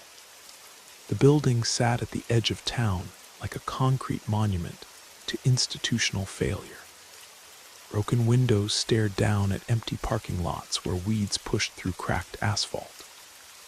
No one went there anymore, which made it the perfect place for whatever was about to happen. I arrived at 11:55, my hands shaking as I approached the main entrance. The doors were chained shut, but a side entrance hung open, creaking in the autumn wind. The sound echoed through the empty corridors beyond, hollow and mournful. Inside, the hospital was a maze of debris and decay. Gurney wheels lay scattered across the floor like metallic bones. Water stains bloomed across the walls like dark flowers. The air smelled of rust and mildew, of things left to rot in darkness. I made my way through the corridors, guided by the pale light of my phone's flashlight. Every step echoed, announcing my presence to anyone who might be listening. The feeling of being watched intensified with each door I passed, each shadow that seemed to move independently of my light. In the old psychiatric wing, I found them. Walls were covered in photographs, hundreds of them, maybe thousands, all of me. Pictures spanning years, showing me in cities I had lived in before Pine Ridge, in situations I had forgotten. There I was leaving college, starting my first job, moving from apartment to apartment across the country. My entire adult life documented by unseen observers, but it was not just photographs. There were detailed notes about my habits, my preferences, my fears. Shopping lists reconstructed from discarded receipts. Conversations transcribed from phone calls I thought were private. Medical records that should have been confidential. Financial information that revealed every purchase, every payment, every debt. They knew everything about me. They had been watching for years, maybe decades, building a file, documenting my existence with scientific precision. Impressive, is it not? The voice came from behind me, calm and conversational. I spun around to find a woman in her 50s, wearing a gray business suit that looked oddly formal in the decrepit hospital. Her hair was pulled back in a severe bun, and her eyes held the kind of cold calculation I had seen in documentaries about corporate executives. "Who are you?" I managed to ask, my voice barely above a whisper. "I am Dr. Patricia Hayes," she said, stepping closer. "I run the Pine Ridge Behavioral Analysis Project. UMARC have been our most successful long-term study." The word study hit me like a physical blow. Study of what? Human adaptation to sustained observation. We wanted to understand how modern surveillance affects individual behavior, decision-making, and psychological development. You were selected when you were 22, fresh out of journalism school, idealistic and predictable. My legs felt weak. I reached out to steady myself against the wall, accidentally touching one of the photographs. It showed me on my first day at Pine Ridge, carrying boxes into my apartment, smiling at the camera I had never known was there. Every major decision you have made over the past 10 years was influenced by our observations, Dr. Hayes continued. The jobs you applied for, the relationships you pursued, the places you chose to live. Created subtle pressures, provided opportunities, eliminated obstacles. You thought you were living your own life, but you were actually following a script we wrote. The room spun around me. Every choice I had made, every path I had taken had been manipulated. My career, my relationships, my very identity, all of it had been shaped by these watchers, these puppeteers pulling strings I could not see. Why? I asked, though I was not sure I wanted to know the answer. Because we could, she said simply. Because the technology exists to monitor every aspect of human behavior, and someone needed to explore the implications. Your generation grew up with cameras in your pockets, surveillance systems in every building, tracking devices in every app. We simply took it to its logical conclusion. I thought about all the times I had felt watched, all the moments when I had suspected something was wrong. My instincts had been correct, but I had been too afraid to trust them completely. "What happens now?" I asked Dr. Hayes smiled, and it was the most terrifying expression I had ever seen. "Now you have a choice.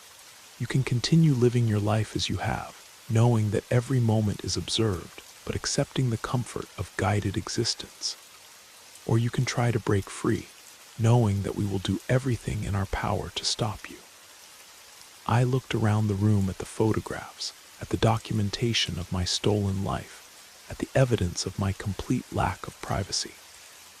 Weight of surveillance pressed down on me like a physical force. "There is a third option," Dr. Hayes said, reading my expression. "You can join us, help us study others, use your journalism skills to document the effects of observation on new subjects. You would be valuable to our research." The offer hung in the air between us like a poisonous cloud. I could become one of them, help them destroy other lives the way they had destroyed mine. Or I could resist, knowing that resistance might be futile. I thought about all the people in Pine Ridge who had seemed too perfect, too predictable. How many of them were subjects like me? How many were observers like Dr. Hayes? How many were real at all?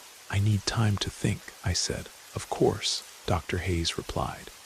"But remember, Mark, we will be watching. We are always watching." She turned and walked away, her footsteps echoing through the empty corridors. I stood alone in the room filled with my stolen life, surrounded by evidence of my complete lack of autonomy. The photographs stared back at me, documenting every moment of happiness, every private sorrow, every secret shame. They had taken everything from me, even my sense of self. I was not Mark Wilson, freelance journalist from Pine Ridge, Oregon. I was Subject 7, a data point in their experiment, a laboratory rat who had finally seen the maze. I walked out of the hospital on unsteady legs, my mind reeling with the implications of what I had learned. The street lights seemed different now, more sinister. Every shadow could hide a watcher. Every window could conceal a camera. Every person I passed could be an observer, documenting my reaction to the revelation. But as I walked home through the quiet streets of Pine Ridge, I realized something else. For the first time in 10 years, I knew the truth about my situation. I was still trapped, still being watched, still controlled. But knowledge was power, even when that knowledge was terrible. I had a choice to make. I could submit to their system, become another compliant subject in their grand experiment. I could join them, help them steal the lives of others as they had stolen mine. Or I could fight back, even if fighting meant sacrificing everything I thought I knew about myself. The watchers were out there, hidden in the darkness, documenting my every move. For the first time since this nightmare began, I was watching back. The game had changed. The question was whether I had the courage to play it. As I reached my apartment building, I noticed something different. The maintenance worker who cleaned the storm drain every Friday was there, even though it was Tuesday. He looked up as I passed, and for just a moment our eyes met. In that brief connection, I saw something I had never noticed before: recognition, understanding, maybe even sympathy. He was another subject, I realized. Another person whose life had been carefully constructed and controlled. How many of us were there in Pine Ridge? How many laboratory rats running through their carefully designed maze? I climbed the stairs to my apartment, knowing that cameras were recording every step, that microphones were capturing every breath. But I also knew that somewhere in this town, other subjects were beginning to wake up, beginning to question the nature of their reality. Watchers had made one crucial mistake. They had shown me the truth, thinking it would break me. Instead, it had set me free. Not free from observation, that would probably never end, but free from the illusion that I was living my own life. I sat down at my laptop and began to type, knowing that every word would be monitored, every keystroke recorded. But I typed anyway, because the truth needed to be documented, even if it was being documented by the very people who had tried to suppress it. The story of Pine Ridge, Oregon, was about to be told. The watchers had created their perfect subject, but they had forgotten one crucial detail about journalists. We are trained to expose the truth, no matter how dangerous it might be. They were watching me. They had always been watching me.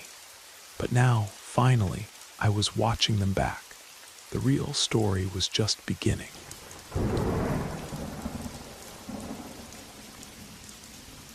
Marcus first noticed it during his morning jog through Riverside Park.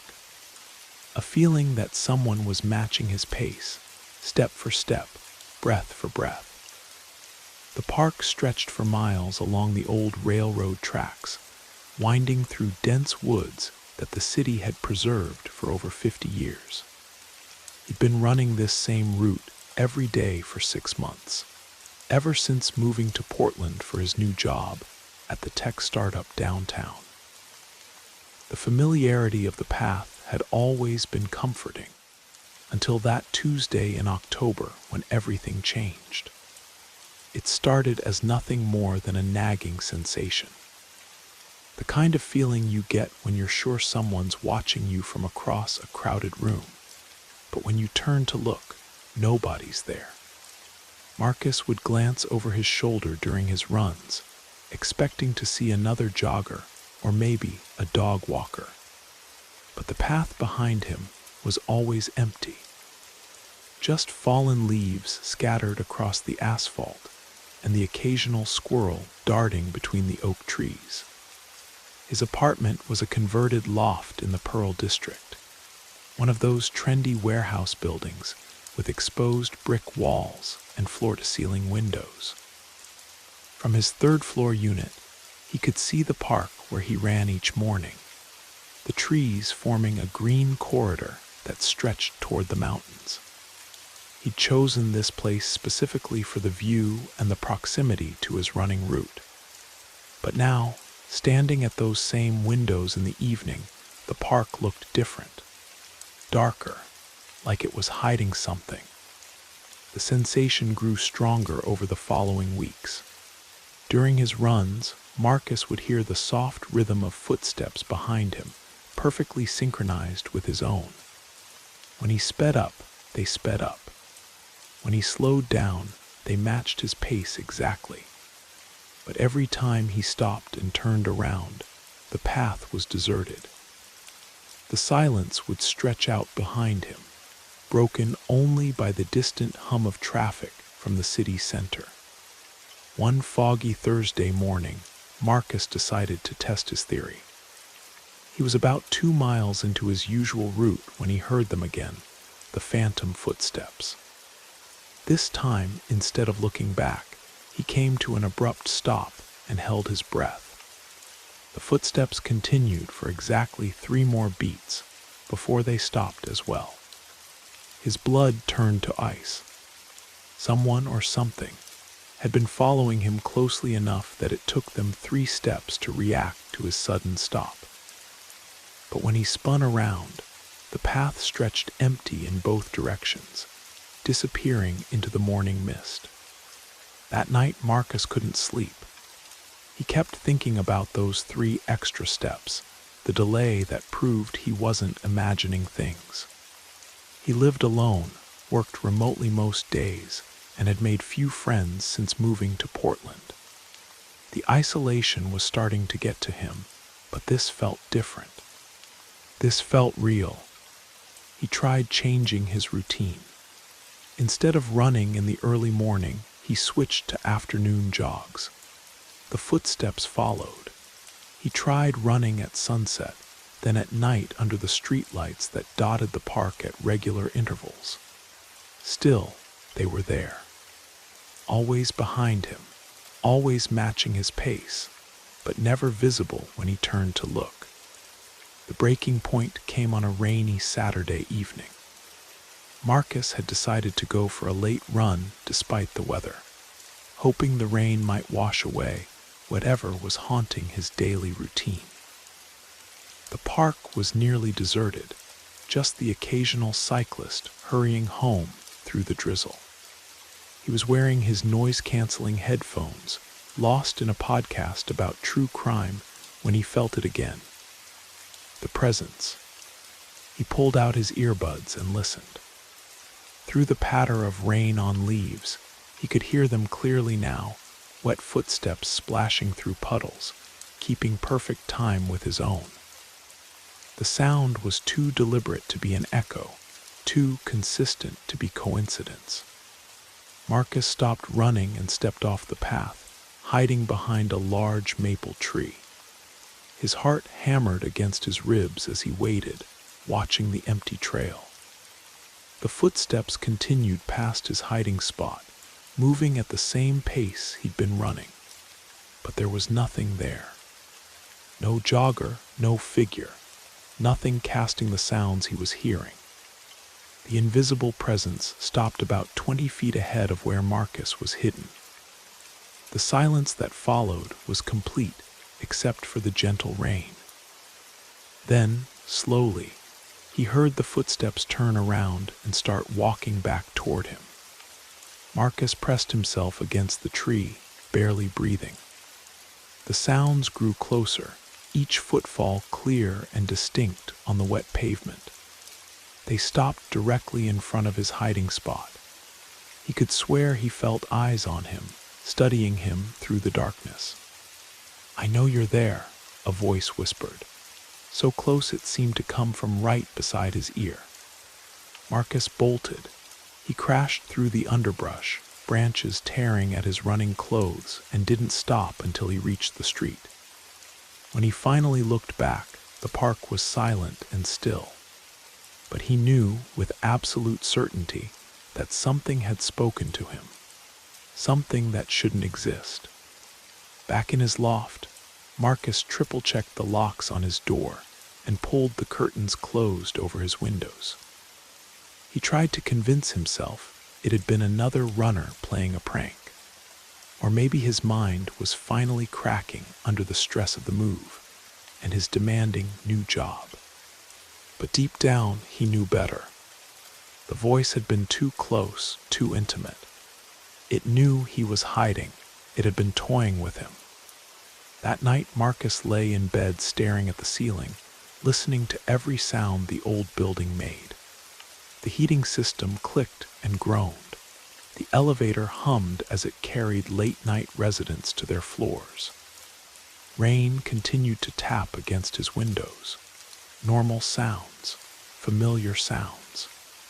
Then he heard footsteps in the hallway, outside his apartment. Slow, deliberate steps that stopped directly outside his door. Marcus held his breath and waited. The footsteps resumed, pacing back and forth in the corridor.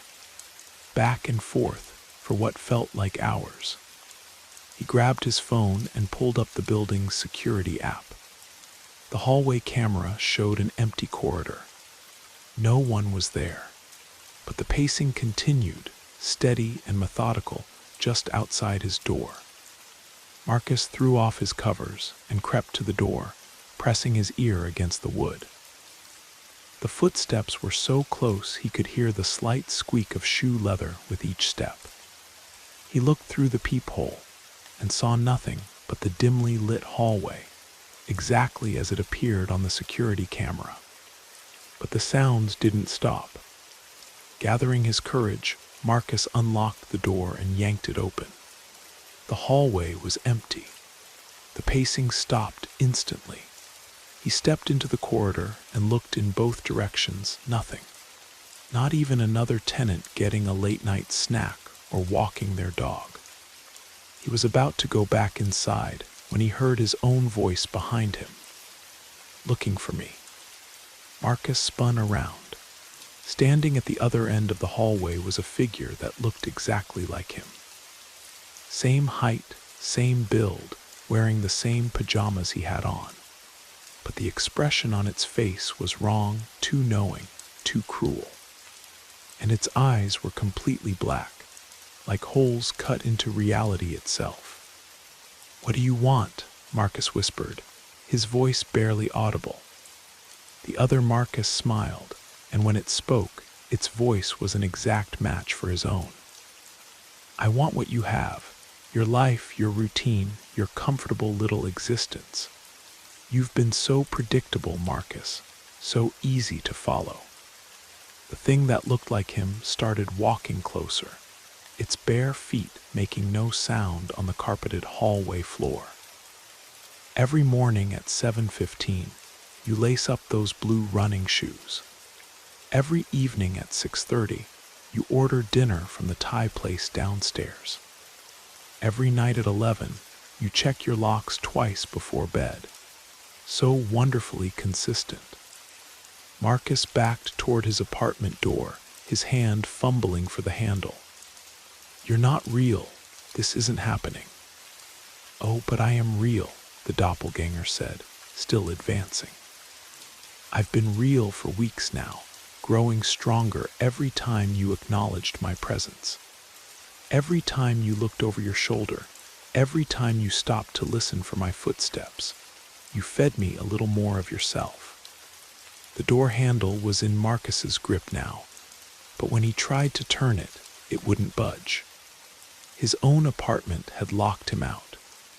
The best part, the other Marcus continued, now close enough that Marcus could see his own reflection in those bottomless black eyes, is that tomorrow morning, I'll be the one who wakes up in your bed.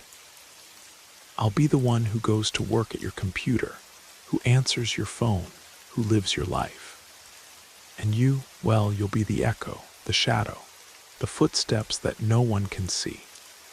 Marcus pressed himself against his door, trapped. No, that's not possible. Isn't it? The doppelganger reached out and placed a hand on Marcus's shoulder. The touch was ice cold, and where it made contact, Marcus felt a piece of himself being drained away. You've been so lonely, Marcus, so isolated. No one would notice if you disappeared. No one would miss the real you. The thing that wore his face leaned closer, and Marcus could smell something rotten on its breath. Thank you for such an orderly, predictable life. It'll be so easy to step into. Marcus felt more of himself slipping away with each passing second. His memories were becoming fuzzy, his sense of identity dissolving. He was becoming translucent, fading like a photograph left in the sun. With his last conscious thought, he understood the truth. He had created this thing through his own fear and isolation. His need for routine, his predictable patterns, his lonely existence, it had all combined to form something that could replace him entirely. The next morning, Marcus woke up in his familiar bed at exactly 7 o'clock. He brushed his teeth, put on his running gear, and laced up his blue shoes. At 7:15 sharp, he headed out for his daily jog through Riverside Park. As he ran, he felt completely normal, refreshed, like himself again. It wasn't until he was 2 miles into his route that he heard them.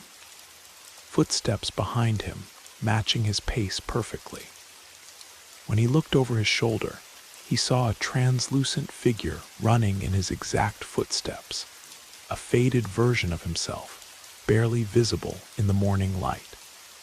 The shadow Marcus looked back at him with desperate, pleading eyes. It mouthed words that made no sound. Help me, remember me. But Marcus, the new Marcus, just smiled and kept running. After all, he had a very predictable routine to maintain. And somewhere behind him, growing fainter each day, the real Marcus continued to follow, becoming nothing more than an echo of the life that had once been his. The cycle was complete. The shadow had become the man, and the man had become the shadow. And in Riverside Park, if you listened carefully during the quiet morning hours, you might hear 2 sets of footsteps where there should only be one. But when you turned to look, you'd see only a single jogger, running his predictable route with clockwork precision, seemingly unaware of the fading ghost that followed eternally in his wake.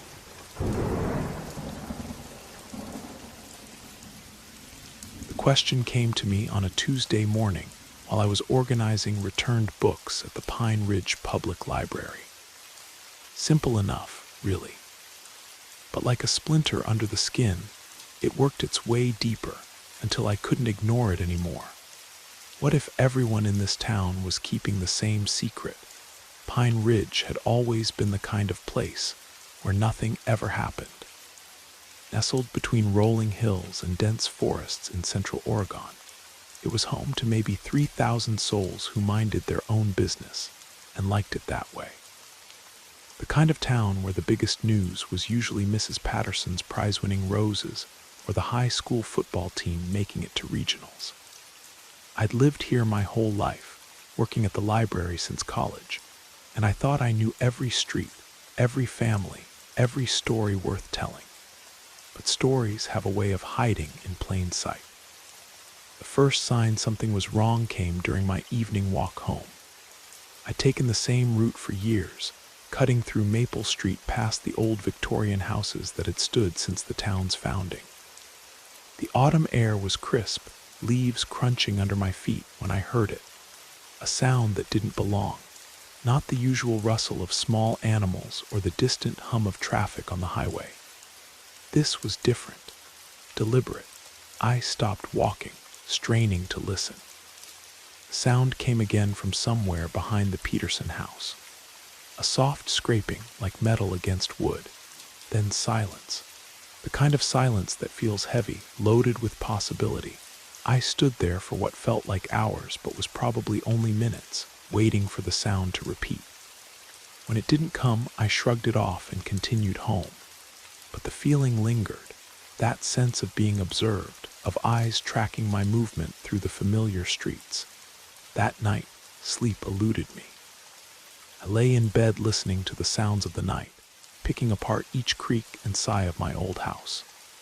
When I finally drifted off, my dreams were filled with shadowy figures and whispered conversations I couldn't quite understand. The next few days brought more of the same.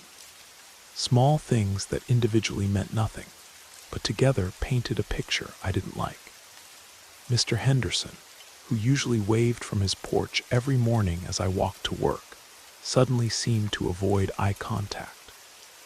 Thompson twins, who always rode their bikes past the library after school, stopped coming by altogether. Even the dogs in the neighborhood seemed different, more alert, more watchful. At the library, I found myself studying the faces of patrons more carefully. The way Mrs. Rodriguez hurried through the stacks, her eyes darting toward the windows.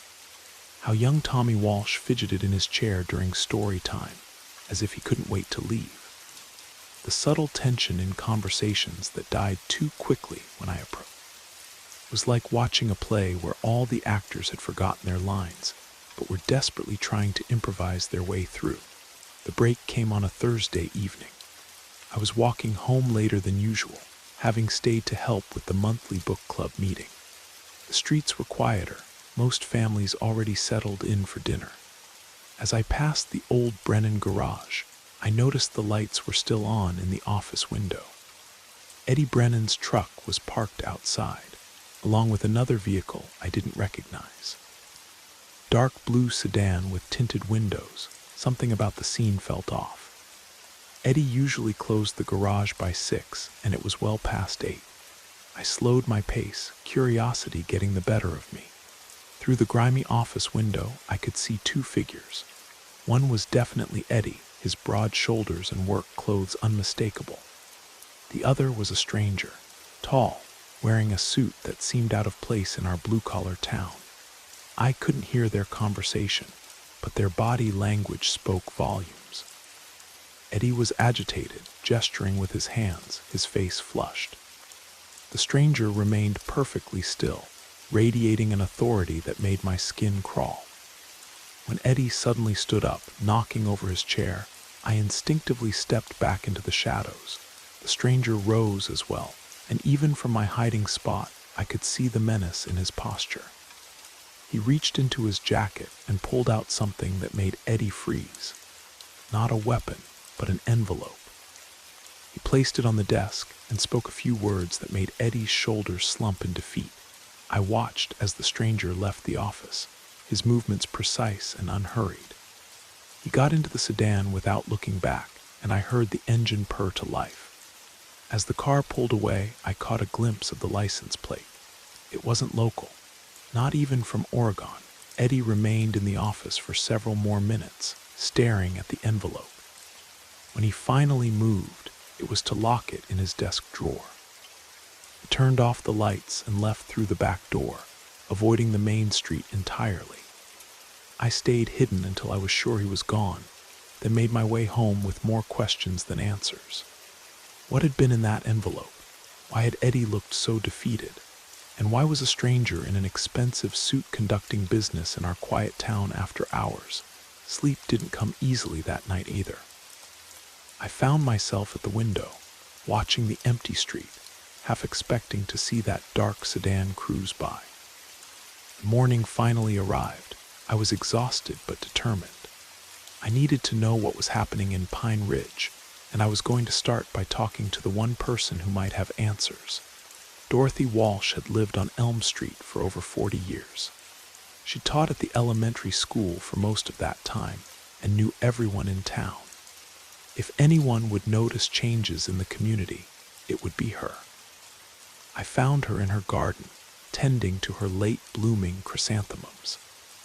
"Morning, Dorothy," I called out, trying to keep my voice casual. She looked up, and for just a moment I saw something flash across her face. Fear, guilt. It was gone so quickly I might have imagined it, replaced by her usual warm smile. "Oh, hello, Marcus. Beautiful morning, isn't it?" "It is," I agreed, stepping closer to the fence that separated her property from the sidewalk. "I was wondering if you'd noticed anything unusual lately. Around town, I mean." The question hung in the air between us. Dorothy's hands stilled on the flowers, and she looked at me with those sharp blue eyes that had intimidated countless students over the years. "Unusual how?" she asked carefully. "People seem different, more cautious. Have you noticed it?" She was quiet for a long moment, her gaze shifting to the street behind me. When she spoke, her voice was barely above a whisper. "Some things are better left alone, Marcus. This is a good town with good people. Sometimes that's enough." Before I could respond, she stood up abruptly, brushing dirt from her knees. "I should get these tools put away. Looks like rain coming." I glanced at the clear blue sky, then back at Dorothy. She was already heading toward her house, her movements quick and purposeful. As she reached the back door, she turned back once. "Be careful, Marcus. Some questions don't have answers worth finding." The door closed behind her with a soft click, leaving me standing alone by the fence. Warning in her voice was unmistakable. Dorothy Walsh, who had never been afraid of anything in her life, was scared. And she was trying to protect me from something. That afternoon, I couldn't concentrate on work. The conversation with Dorothy played on repeat in my mind. What did she know? What were they all hiding? The questions multiplied like bacteria in a petri dish, each one spawning two more. I was shelving books in the mystery section when I heard familiar voices from the next aisle over. The Patterson sisters, elderly twins who came in every week for their romance novels, were whispering urgently to each other. "Told you we should have left when we had the chance," one of them was saying. "And go where, Helen? This is our home. We can't just what? Pretend everything's normal. They're watching us, Rose, all of us." I froze, my hand still reaching for the shelf. The sisters continued their conversation, unaware of my presence. "What choice do we have?" Rose whispered. "You saw what happened to the Johnson family. One day they're here, the next they've decided to move closer to their daughter. Just like that, my blood ran cold. The Johnsons had been pillars of the community. Bill Johnson had run the hardware store for 20 years, and Mary had organized the annual Harvest Festival. Their sudden departure 2 months ago had surprised everyone, but no one had questioned it. People moved. It happened. Now, hearing the fear in the Patterson sisters' voices, I wondered if there was more to the story. "We have to trust that they'll keep their word," Helen said. "If we don't cause trouble, if we keep quiet, maybe they'll leave us alone. And if they don't," silence stretched between them, heavy with implication. I remained perfectly still, afraid that any movement might give away my position. "Then we'll deal with that when the time comes," Rose finally said. "But for now, we keep our heads down and our mouths shut. We pray that boy at the library doesn't dig too deep." My heart hammered against my ribs. They were talking about me. They knew I was asking questions, and they were afraid of what I might discover. The sisters moved away, their footsteps fading toward the front of the library. I waited several minutes before emerging from my hiding spot, my mind racing. The Johnson family hadn't left voluntarily. They'd been forced out, and everyone in town seemed to know it. I spent the rest of the day watching the patrons more carefully, noting the way conversations stopped when I approached, the nervous glances toward the windows, the general air of tension that seemed to permeate the building. By closing time, I'd made a decision. I was going to find out what happened to the Johnsons. The Johnson house sat at the end of Birch Lane, a modest two-story colonial that had been lovingly maintained for decades. Now it stood empty, a for sale sign tilting slightly in the overgrown front yard. I approached it just as the sun was setting, casting long shadows across the abandoned property. The house looked normal enough from the outside. Nothing that would suggest a family had been forced to flee in the night. But as I walked around the perimeter, I noticed details that told a different story. The back door hung slightly ajar, as if someone had left in a hurry. A child's bicycle lay on its side in the backyard, forgotten in the rush to leave. I tried the back door and found it unlocked. After a moment's hesitation, I stepped inside. The house was eerily quiet, filled with the musty smell of abandonment. Most of the furniture was still there, covered in dust sheets, but there were signs of hasty departure everywhere. Dresser drawers left open, closets half empty, family photos missing from their frames.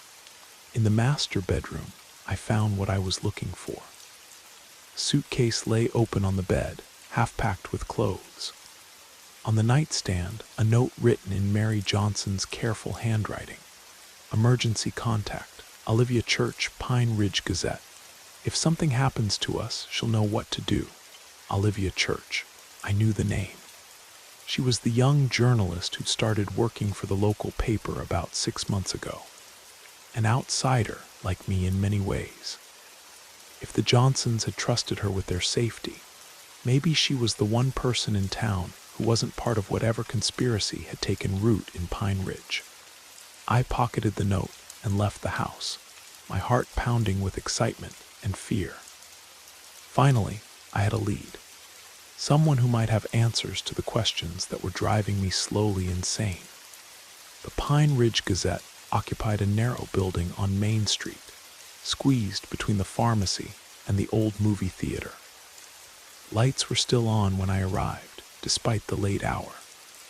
Through the window, I could see a young woman hunched over a computer, her red hair catching the fluorescent light. I knocked on the door and she looked up, startled. After a moment's hesitation, she came to the door but didn't open it.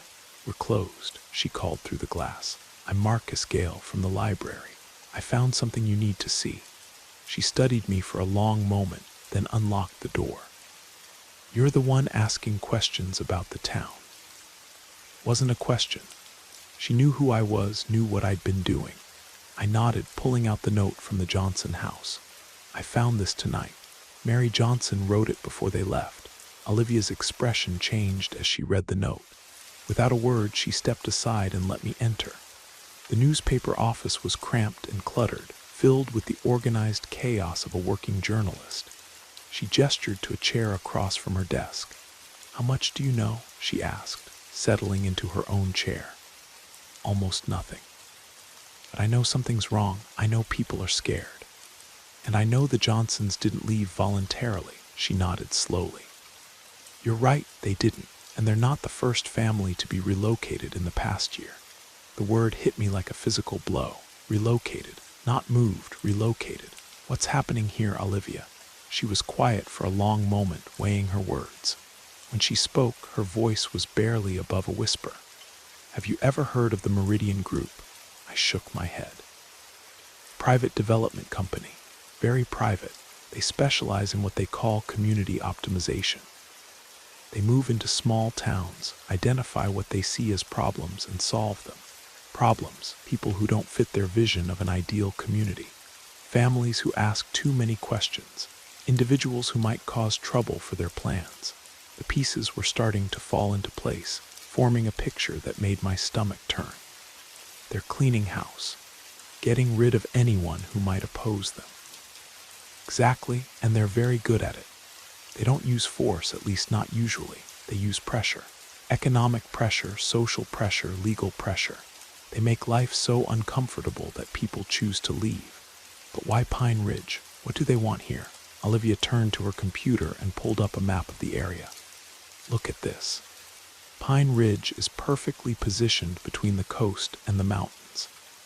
The land values are low, but the potential for development is enormous. They want to turn this into a resort town, a playground for the wealthy. And the people who live here now are in the way. I stared at the map, my mind racing. Everything made sense now. The fear, the secretiveness, the way people had been acting. They all knew what was happening, but they were too afraid to resist. How many people know about this? More than you'd think. The Meridian Group doesn't work in secret. They're very open about their plans with the community leaders, the business owners, anyone with influence. They make it clear that cooperation will be rewarded and resistance will be punished. And you? Why are you telling me this? She smiled grimly. Because I'm a journalist, and because I'm not from here. I don't have the same attachments, the same fears. I can afford to take risks that others can't. What about Eddie Brennan? I saw him meeting with someone last night, a stranger in a suit. Olivia's expression darkened. Eddie's in a difficult position. The Meridian Group has offered to buy his garage for 3 times what it's worth. But if he refuses, they'll make sure no one in town brings their cars to him anymore. They'll destroy his business either way. That's extortion. It's business. At least, that's how they see it. I felt a wave of anger wash over me. These people were destroying lives, tearing apart a community that had stood for over a century, all for profit. What can we do about it? She raised an eyebrow. You're willing to fight back. I'm willing to try. This is my town too. These are my neighbors, my friends. I can't just stand by and watch them be bullied into submission. Olivia studied me for a long moment, then nodded. All right, but you need to understand what you're getting into. The Meridian Group has resources we can't match. They have lawyers, investigators, connections in places we can't even imagine. They play hardball. We'll have to play smarter, she smiled, and for the first time since this all began, I felt a spark of hope. I wasn't alone in this fight. I had an ally, someone who understood what we were up against. Where do we start? I asked, with evidence. We need to document everything. Every family that's been forced out, every business that's been pressured to sell, every threat that's been made. We need to build a case that can't be ignored. And then we take it to the state authorities, the media, anyone who will listen. We make so much noise that the Meridian Group can't operate in the shadows anymore. It sounded like a long shot, but it was the only shot we had. As I left the newspaper office that night, I felt something I hadn't experienced in weeks. Purpose, direction. A reason to keep asking questions instead of simply being consumed by them. But I also felt something else. A chill that had nothing to do with the autumn air. As I walked home through the quiet streets, I couldn't shake the feeling that we were being watched. That somewhere in the darkness, eyes were tracking my every move. The next morning brought an unwelcome surprise. I arrived at the library to find a man in an expensive suit waiting by the front door. He was tall, with silver hair and cold eyes that seemed to take in everything at once. When he saw me approaching, he smiled, but it was the kind of smile that made my skin crawl. Mr. Gale. I'm David Sterling with the Meridian Group. I wonder if we might have a word. My blood ran cold. They knew. Somehow they knew what I'd been doing, what I'd learned. But I forced myself to remain calm, to act as if nothing was wrong. I'm sorry, but I need to open the library. People are expecting. This will only take a moment. His voice was pleasant, conversational, but there was steel underneath. I understand you've been asking questions about our organization. I thought it might be helpful to provide you with some accurate information. I unlocked the library door, my hands shaking slightly. Sterling followed me inside, his footsteps echoing in the empty building. The Meridian Group is committed to sustainable development, he began, settling into a chair across from my desk. We're not the villains that some people make us out to be.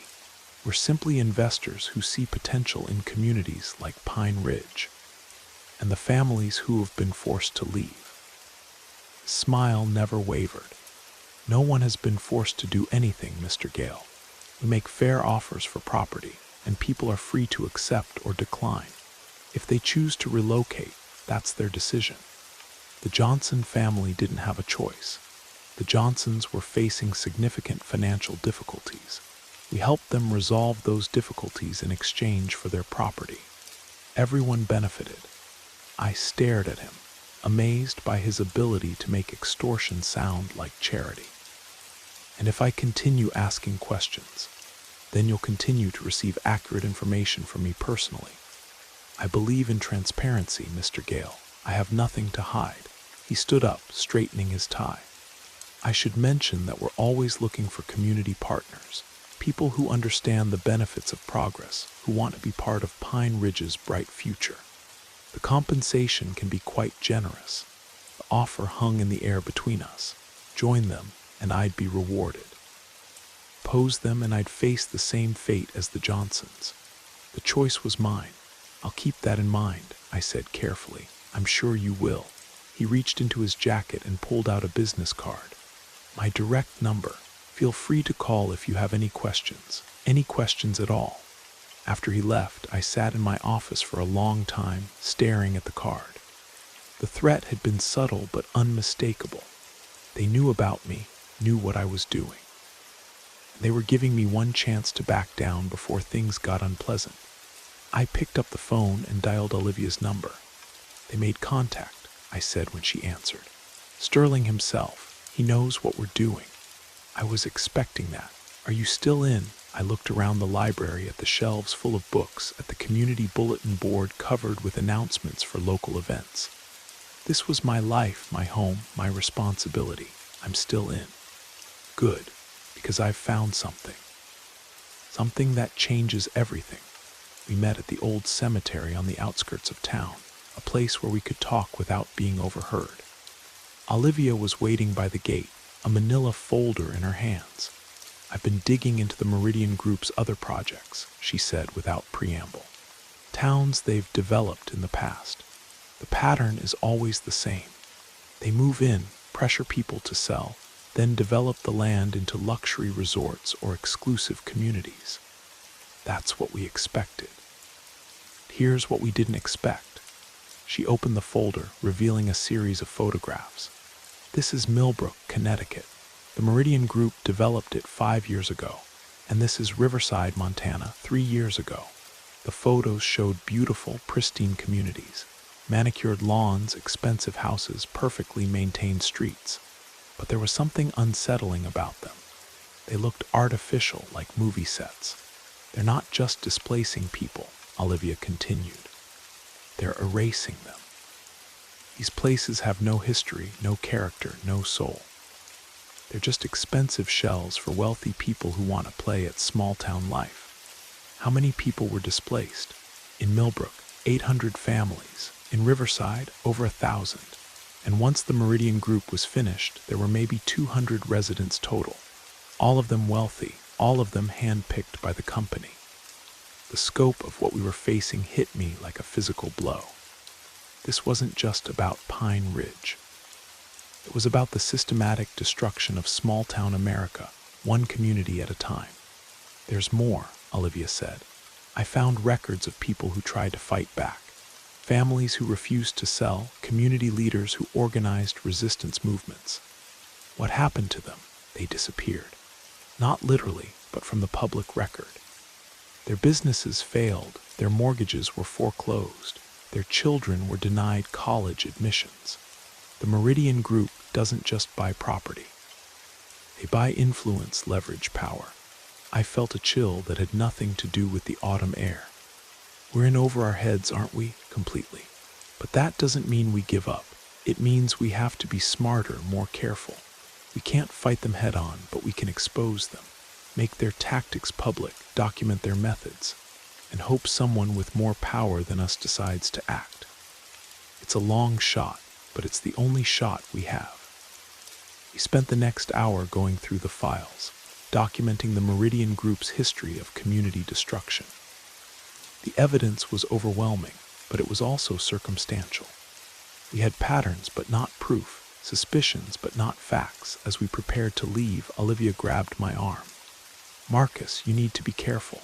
If they're willing to destroy entire communities, they won't hesitate to destroy one person who gets in their way." "I know, but I can't stop now. Not when I know what's at stake." She nodded, understanding. "Then we keep going, but we watch our backs." The next few days passed in a blur of research and documentation. I spent my days at the library, maintaining the facade of normalcy while secretly gathering information. In the evenings, I met with Olivia to compare notes and plan our next moves. We were making progress, but it was slow. The Meridian Group was skilled at covering their tracks, at making their activities appear legal and legitimate. For every smoking gun we thought we'd found, there was a reasonable explanation, a legal loophole, a way to spin the facts. It was during one of these evening meetings that we discovered we weren't as alone as we'd thought. Olivia and I were sitting in her car outside the old mill, reviewing the latest batch of documents, when a figure emerged from the shadows. It was Eddie Brennan, and he looked terrible. His face was gaunt, his clothes wrinkled, his eyes hollow with exhaustion. "I need to talk to you," he said, approaching the car. "Both of you." Olivia rolled down the window but kept the engine running. "What's wrong, Eddie? They're moving faster than you think. The Meridian Group. They're not just buying property anymore. They're taking it." "What do you mean, eminent domain?" "They've got the city council to declare the downtown area blighted. They're going to condemn the buildings and force everyone out." My stomach dropped. Eminent domain was the government's right to take private property for public use. If the Meridian Group had convinced the city council to use it on their behalf, there would be no legal recourse for the property owners. "When?" Olivia asked. "The vote is tomorrow night, emergency session. They're not even giving people time to organize opposition." "That's illegal," I protested. "There are procedures, requirements for public notice." Eddie laughed bitterly. "You think they care about legal procedures?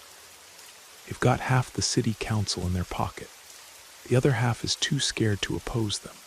"What about you?" Olivia asked. "Are you willing to speak out?" Eddie was quiet for a long moment. When he spoke, his voice was barely above a whisper. "They made me an offer I can't refuse. Not just for my garage, but for my silence. They know about my son, about the trouble he got into last year. They know about the money I borrowed to keep the business going. They know everything. But you're going to let them destroy the town. I'm going to protect my family. That's all I can do." He walked away, disappearing back into the shadows. Olivia and I sat in silence, the weight of his words settling over us. "We're running out of time," she said finally. "And allies," I added. "Then we'll have to make our move tonight, before the council vote, before it's too late." We drove back to the newspaper office, our minds racing. We had evidence, but not enough.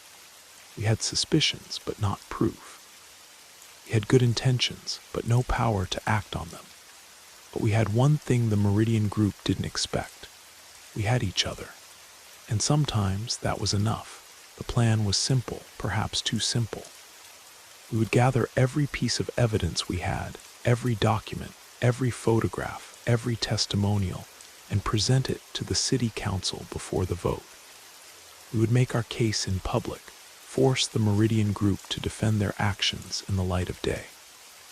It was a desperate gamble, but it was the only chance we had.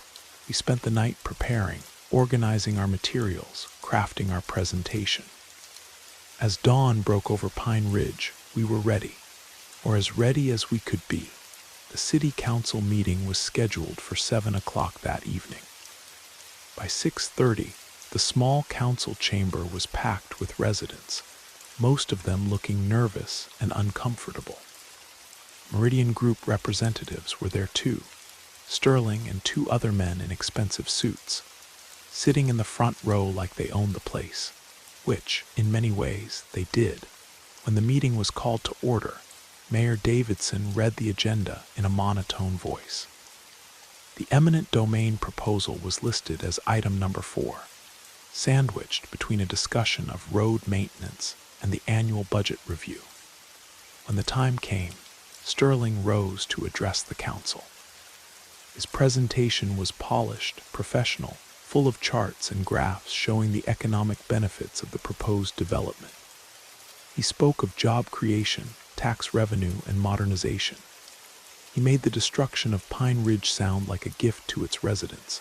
When he finished, Mayor Davidson asked if there were any questions or comments from the public. I stood up, my heart pounding. I have something to say. The room fell silent. All eyes turned to me, including Sterling's. He was still smiling, but there was something predatory in his expression now. Mr. Gale, Mayor Davidson said, you have 5 minutes. I walked to the front of the room, Olivia beside me carrying our box of evidence. I looked out at the faces of my neighbors, people I'd known my whole life, and saw fear in their eyes. But I also saw hope. They were counting on me to speak the truth they couldn't voice themselves. The Meridian Group isn't here to help Pine Ridge, I began. They're here to destroy it, displace its residents and erase its history. They've done it before in other towns, and they'll do it again if we let them. I presented our evidence, document by document, photograph by photograph. I told the stories of Millbrook and Riverside, of communities that had been wiped off the map to make room for luxury developments. I showed the patterns of coercion, the threats, the systematic destruction of anyone who opposed them. When I finished, the room was dead silent. Sterling was no longer smiling. These are serious accusations, Mayor Davidson said finally. Mr. Sterling, would you like to respond? Sterling rose slowly, his composure intact but his eyes cold as winter. Mr. Gale is entitled to his opinions, but opinions are not facts. The Meridian Group operates within the law always. We have the proper permits, the legal authority, and the support of the duly elected officials of this community. Support you bought, I shot back. Ask you to watch your language, Mr. Gale, Mayor Davidson warned. These are elected officials you're talking about, then let them deny it. Let them look their constituents in the eye and deny that they've been compromised. The room erupted in murmurs and whispers. Several council members shifted uncomfortably in their seats, but none of them spoke up. None of them denied the accusations. Sterling stepped forward, his voice cutting through the noise. The facts are simple. This community needs development. It needs jobs, it needs investment, it needs a future. The Meridian Group is prepared to provide all of these things. Those who oppose progress will be left behind. The threat was clear. Oppose them and face the consequences. Mayor Davidson called for order, then announced that the council would vote on the eminent domain proposal. One by one, the council members cast their votes. Yes, yes, yes. The motion passed by a margin of 5-2. As the gavel fell, I felt something die inside me. We'd had our chance and we'd failed. The Meridian Group had won and Pine Ridge was lost. But as I looked around the room, I saw something else. Anger. The faces of my neighbors were no longer marked by fear alone. They were angry. They'd seen the truth, heard the evidence, watched their elected officials betray them. The fight wasn't over. It was just beginning. Sterling approached me as the meeting broke up, his smile back in place. You fought well, Mr. Gale, but you were fighting a battle you couldn't win. Meridian Group always gets what it wants, one way or another. This isn't over, I said. Oh, but it is. The vote has been taken. The legal process is in motion. Pine Ridge will be transformed with or without your cooperation. He leaned closer, his voice dropping to a whisper. I offered you a chance to be part of our success. That offer is no longer on the table. You chose to be an enemy of progress. Now you'll face the consequences. He walked away, leaving me standing in the empty council chamber. Wasn't alone. Olivia was there, and so were a dozen other residents who'd stayed behind. People who'd been silent during the meeting but were ready to speak now. "What do we do next?" asked Mrs. Patterson, the elderly woman who'd been whispering in the library. "We keep fighting," I said. "We take this to the state level, the federal level if we have to. We don't let them win. And if they retaliate, then we stand together. They can destroy us individually, but together we're stronger." It was a promise I hoped I could keep. But as I looked into the faces of my neighbors, I saw the same determination I felt. Pine Ridge was worth fighting for. The people who lived here were worth protecting. The war for the soul of our town was just beginning. The aftermath of the council meeting hit like a tsunami. Within 24 hours, the Meridian Group's retaliation began. It was swift, systematic, and devastating. Eddie Brennan's garage was cited for numerous code violations and shut down pending a lengthy appeals process. The Patterson sisters received foreclosure notices on their home, despite having paid their mortgage faithfully for 30 years. Dorothy Walsh was informed that her teaching pension was being reviewed for irregularities that could result in the suspension of her benefits. The message was clear: oppose the Meridian Group and suffer the consequences. But something unexpected happened. Instead of cowering in fear, the community began to rally. The heavy-handed tactics that were supposed to intimidate people into submission had the opposite effect. They made people angry. Olivia's newspaper became the unofficial headquarters of the resistance. People came forward with their own stories of intimidation and coercion. We documented every threat, every suspicious coincidence, every instance of retaliation. The story began to spread beyond Pine Ridge. Other newspapers picked up Olivia's reporting. Social media amplified our message. Politicians began to take notice. Senator Martinez, who represented our district, announced that she would be launching an investigation into the Meridian Group's activities. The State Attorney General's office opened a preliminary inquiry. Federal authorities began asking questions about the company's business practices. Sterling and his associates tried to maintain their facade of respectability, but cracks were beginning to show. The scrutiny was making them nervous, forcing them to operate more carefully, but they weren't giving up. If anything, they were becoming more dangerous.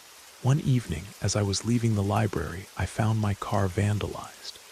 The tires had been slashed, the windows smashed, and a note left on the dashboard: "Stop asking questions, or next time it won't be your car." Called the police, but they claimed there were no witnesses, no leads, no way to identify the perpetrators. Chief Morrison, who'd been with the department for 20 years, barely looked at the damage before declaring it a random act of vandalism. "These things happen," he said with a shrug. "Kids, probably. Nothing personal." But his eyes wouldn't meet mine, and I could see the tension in his shoulders. Even the police were compromised. Olivia picked me up that night, and we drove to her apartment in silence. The weight of what we were facing was becoming clear. The Meridian Group didn't just have money and influence. They had control. They owned the people who were supposed to protect us. "Maybe we should stop," I said as we sat in her living room. "Maybe this is bigger than we can handle." She looked at me with disappointment. "Is that what you really want, to give up, to let them win?" "I want to protect the people I care about, including you." "Then we finish what we started.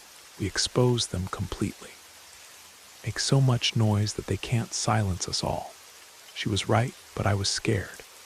Not just for myself, but for everyone who'd chosen to stand with us.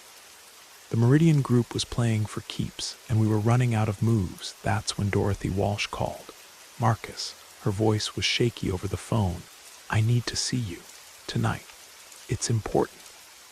We met at the old church on the edge of town, a building that had stood empty for years since the congregation had dwindled.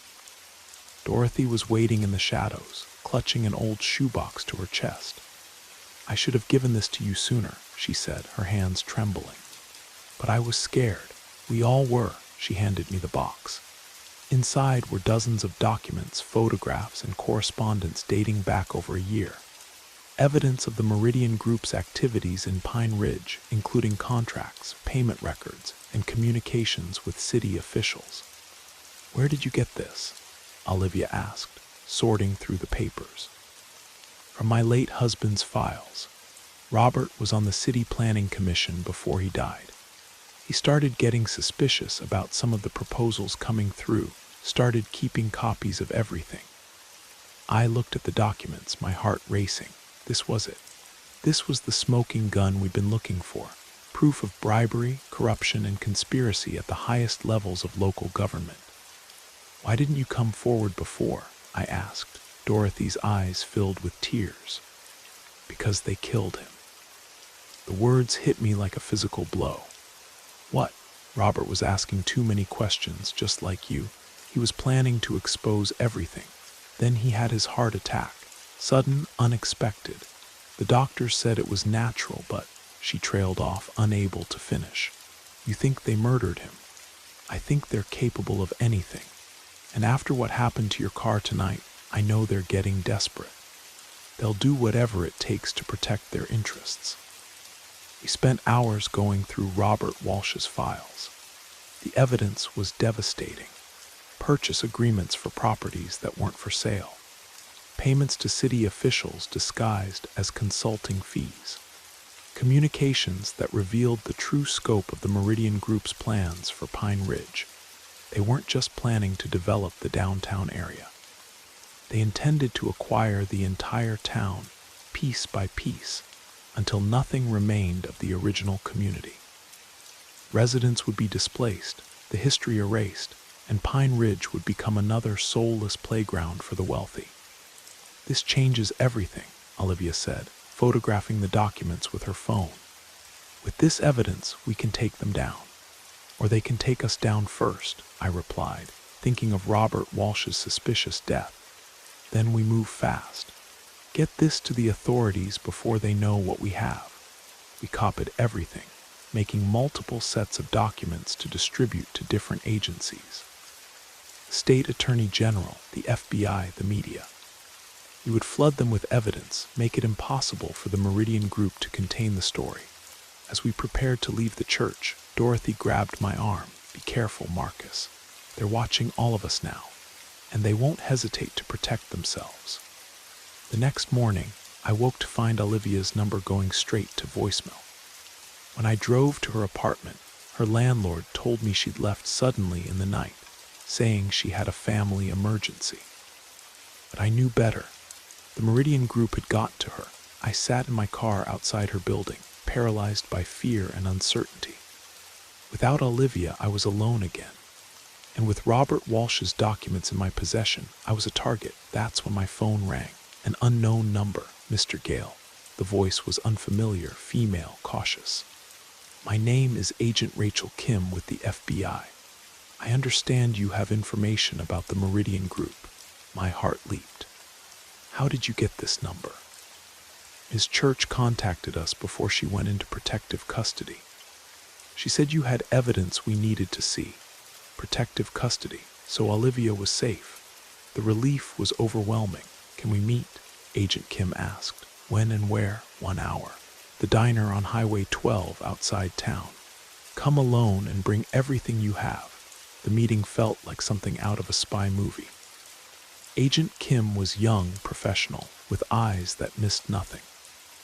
He listened intently as I laid out everything we'd discovered, examining each document with the thoroughness of someone who knew how to build a case. "This is excellent work," she said finally. "You and Ms. Church have given us exactly what we need to move forward." "Move forward how?" "The Meridian Group is already under federal investigation for similar activities in other states. Your evidence provides the final pieces we need to bring charges. Racketeering, conspiracy, fraud, bribery. You're going down. What about the people they've already displaced, the families they've destroyed? That will be part of the prosecution. We'll seek restitution for all victims." I felt a weight lifting from my shoulders. It was almost over. The truth was finally going to come out. What happens now? I asked. You go home and act normal. Don't let them know what you've done. We'll handle everything from here. And Pine Ridge will be protected.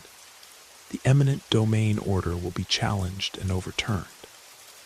Meridian Group's assets will be frozen pending trial.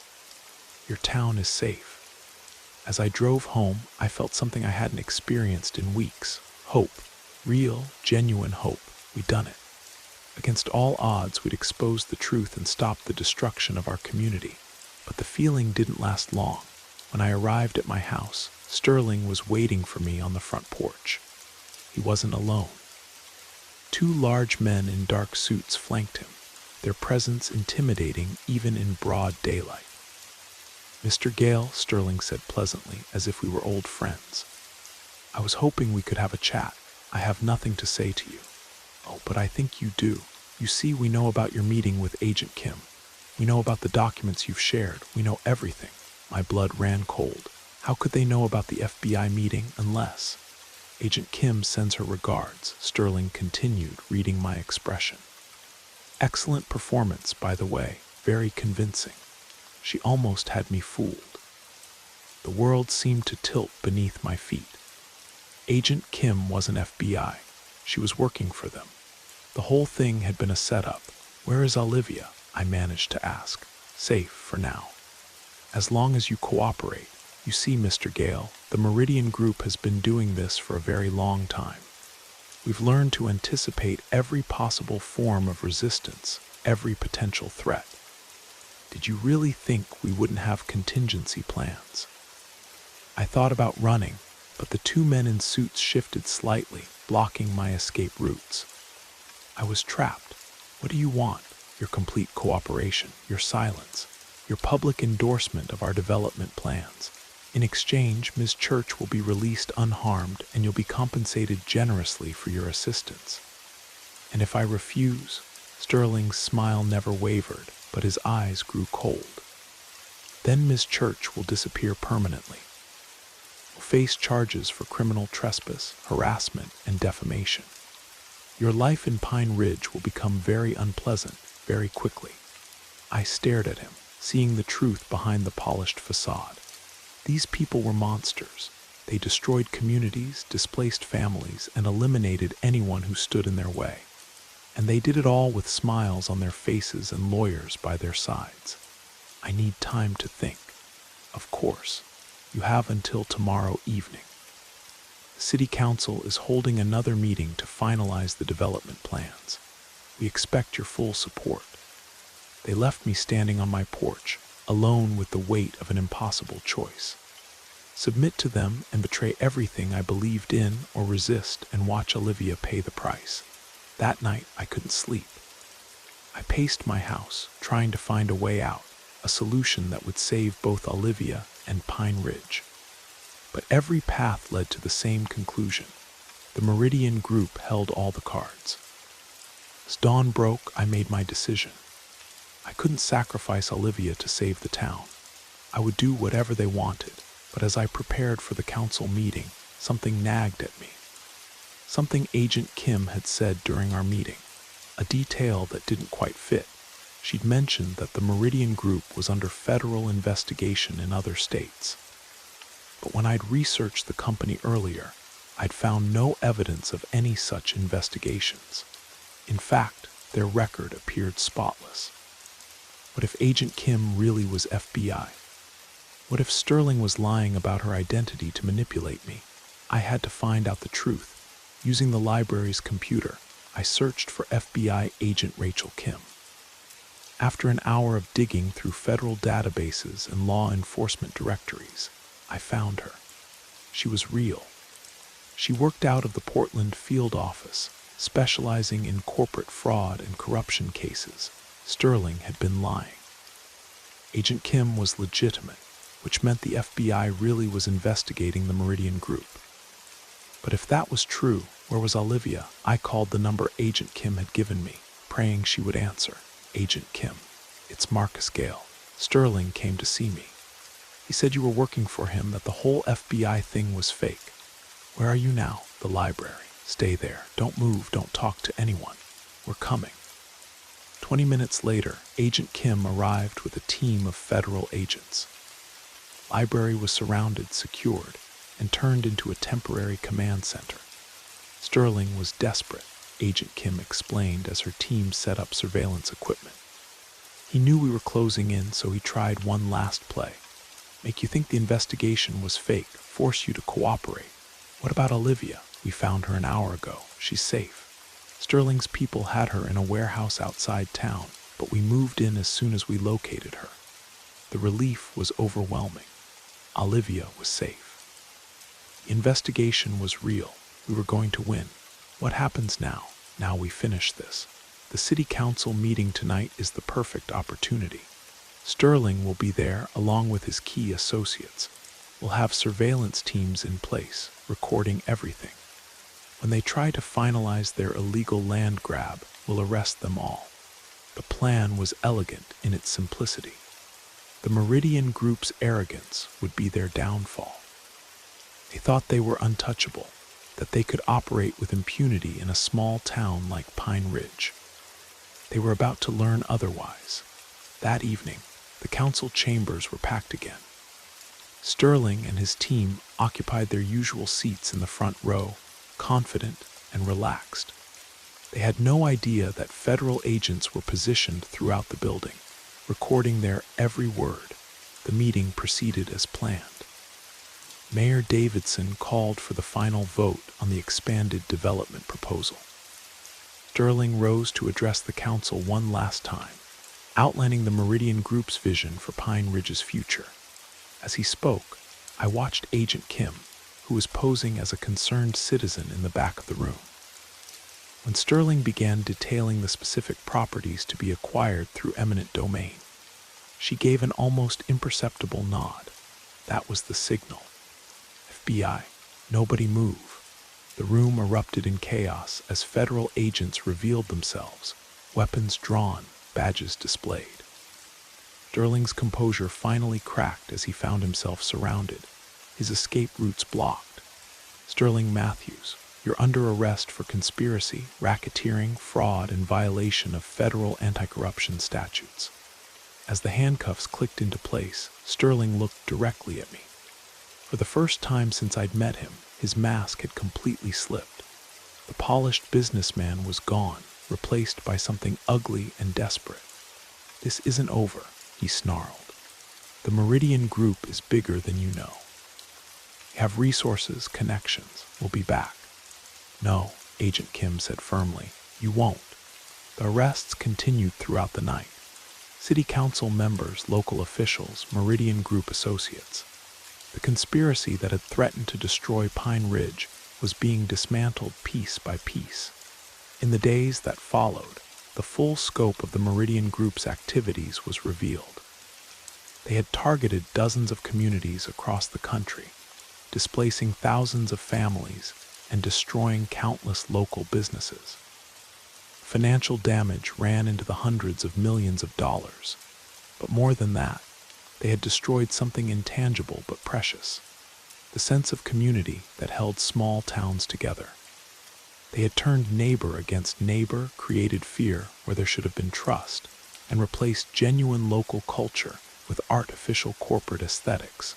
The trials would take years. The restitution process would be complicated and lengthy. But the immediate threat to Pine Ridge was over. Olivia returned to town a hero, her reporting having played a crucial role in exposing the conspiracy.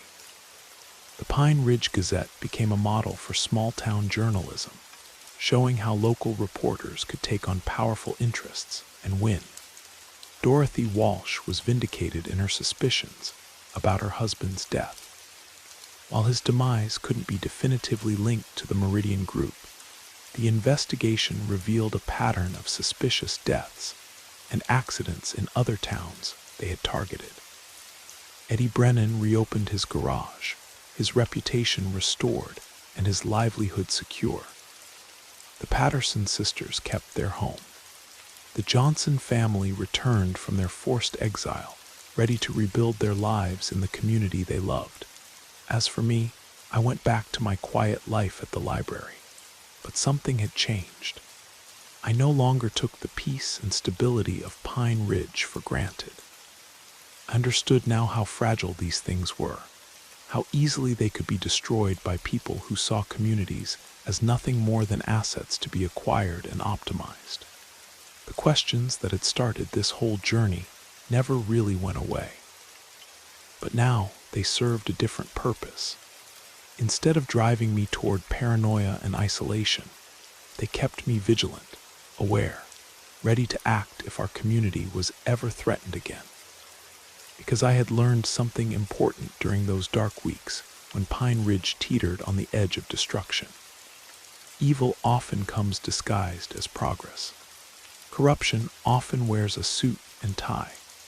And sometimes the only thing standing between a community and its destruction is one person willing to ask difficult questions and demand honest answers. The Watchers of Pine Ridge weren't mysterious outsiders after all. They were us.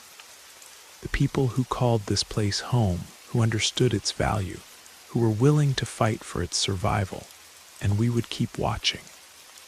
Always.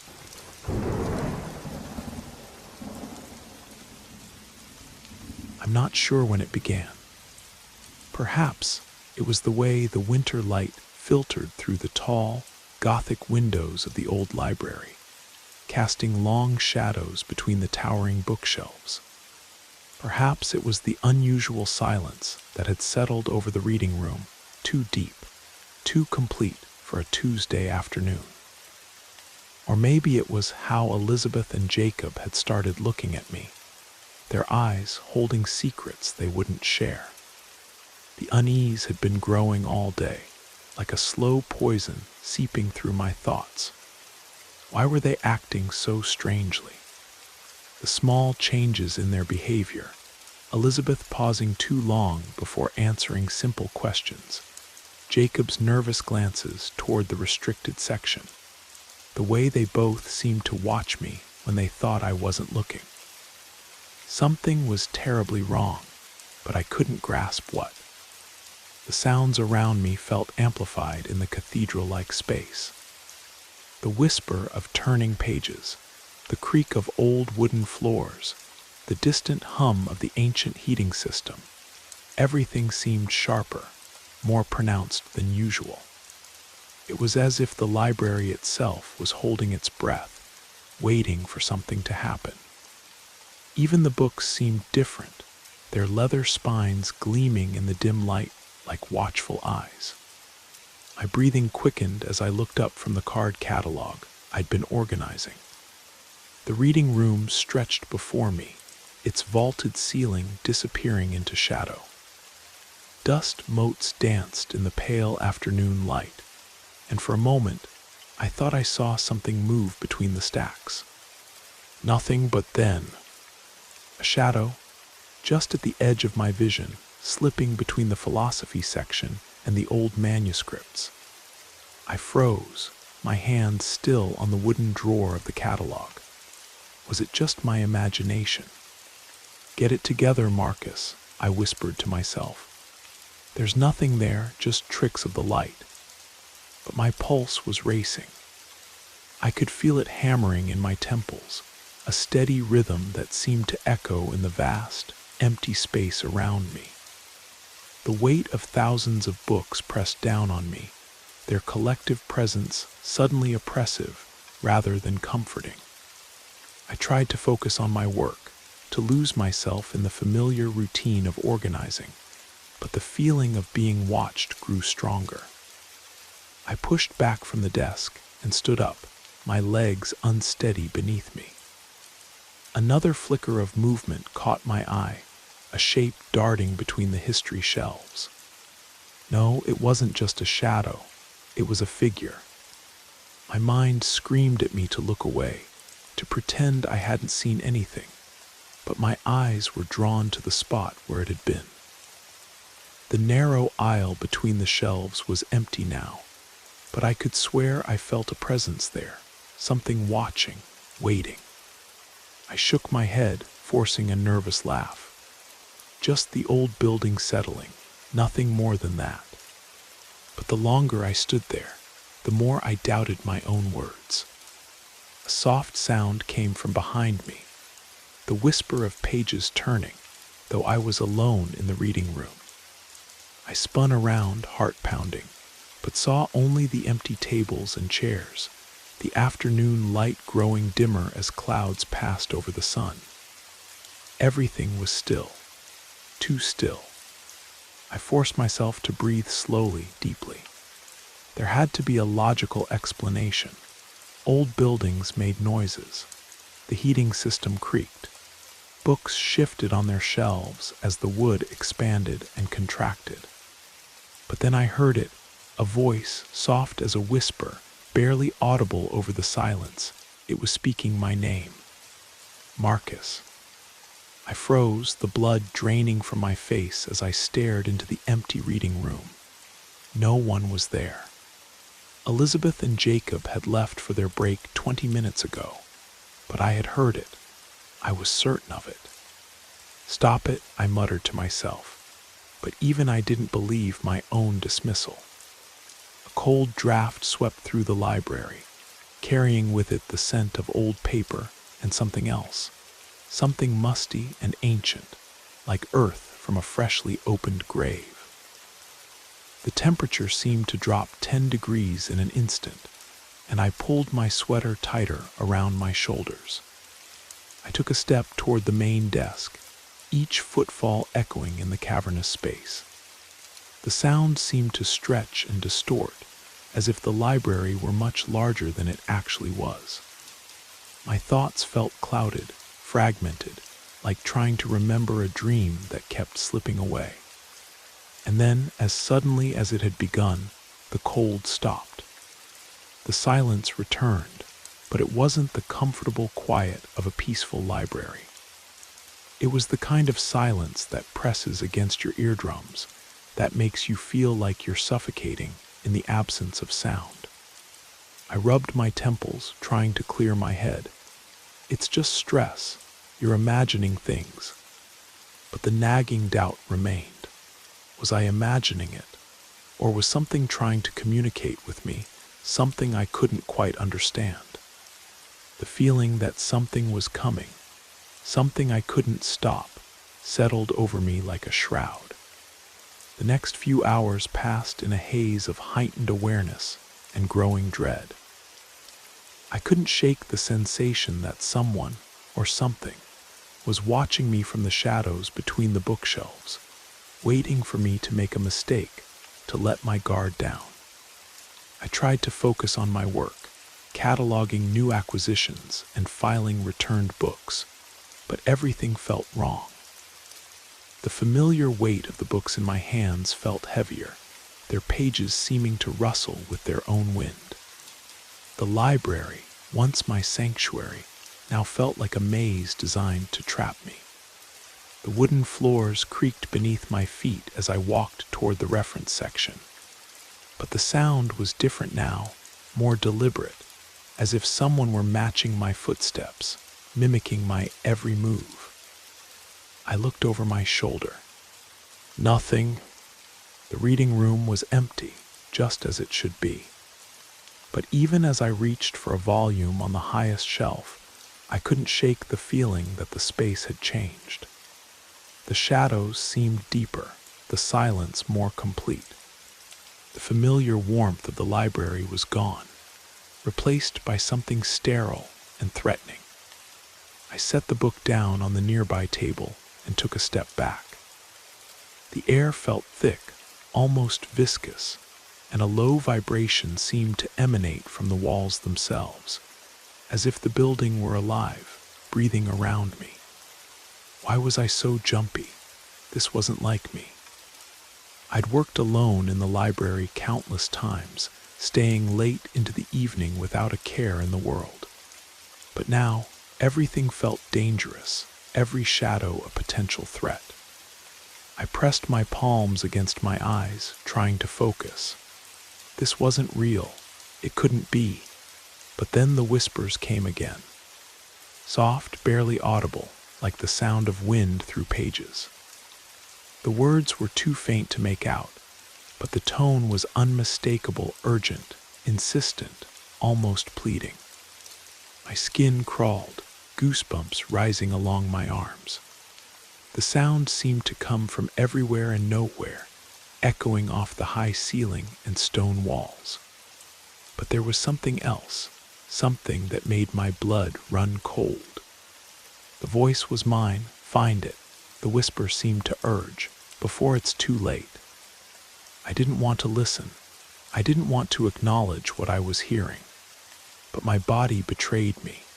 Slowly, against every instinct, I turned toward the sound. The restricted section stood behind its locked gate, the ancient volumes within barely visible in the dim light. But something was different.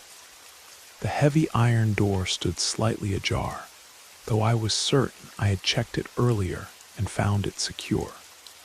The whispers grew louder, more insistent, seeming to emanate from the forbidden books themselves. "Come closer," the voice urged, my own voice pleading with me from across the room. "It's waiting for you." I backed away, my heart hammering against my ribs. The restricted section had always been off-limits, containing books too old, too fragile, too dangerous for general access.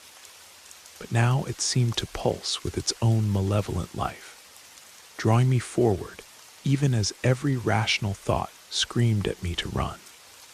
I rushed to the tall windows, hoping the sight of the outside world would anchor me to reality. But the moment I looked out, I felt it, a weight in the air, pressing down on me like a physical presence. The forest beyond the library looked wrong. The snow-covered trees stood too still, their branches reaching toward the building like gnarled fingers. And in the spaces between the trunks, I could see shapes moving, tall, thin figures that seemed to glide rather than walk. I pulled back from the window, my breath fogging the glass. The feeling that something was hunting me, stalking me through the library's endless corridors, grew stronger with each passing moment. I needed to leave. I needed to get out of this place, away from whatever was happening to me. But I didn't know where to go. The library was my life, my refuge. If I couldn't trust this place, what was left?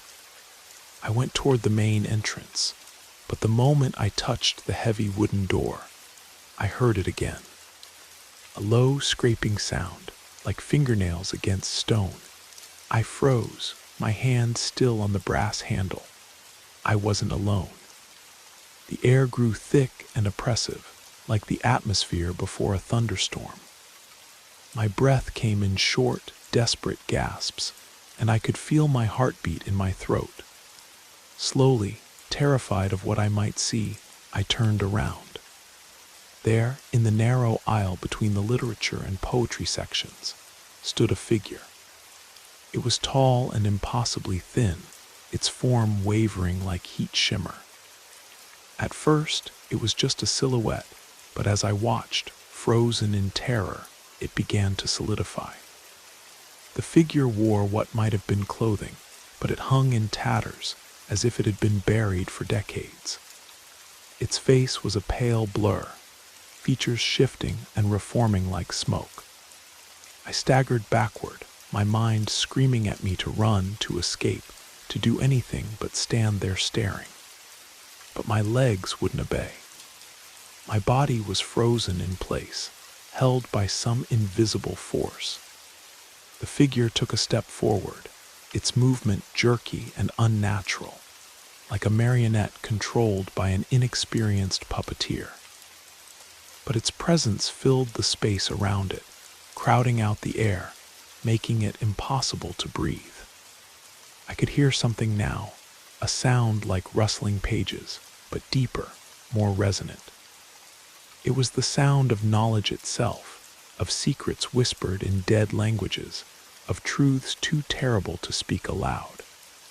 And then, just as suddenly as it had appeared, the figure vanished. I blinked, disoriented, my whole body shaking.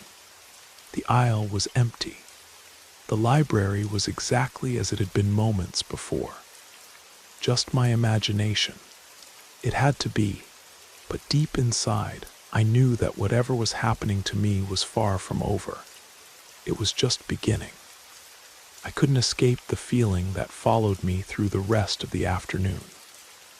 It clung to me like a second skin, a presence that seemed to breathe with me, move with me, watch my every action with hungry eyes. The library, once filled with the comforting whisper of pages and the gentle creak of old wood, now felt like a living thing, malevolent and aware. Every breath felt labored, as if the air itself had thickened into something hostile. I tried to focus on simple tasks, reshelving books, updating the catalog, organizing the returns, but my hands shook with each movement, and my thoughts scattered like leaves in a storm. I needed to call someone, Elizabeth maybe, or Jacob, but what would I tell them? That I was seeing things, that I was hearing voices. They would think I was losing my mind. Maybe I was. I pulled out my phone, but my fingers fumbled with the screen, trembling too much to type properly. The simple act of calling for help felt impossible, like trying to scream while drowning. I caught my reflection in the dark computer screen. My face was pale, my eyes wide with terror. But there was something else in that reflection, something that made my skin crawl.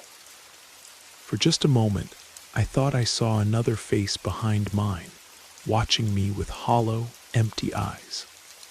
The creak of floorboards made me spin around, my heart leaping into my throat.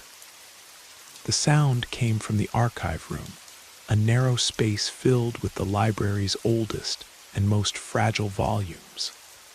But the door was closed, had been closed all day. I wasn't alone. I backed away from the computer, my eyes fixed on the archive door.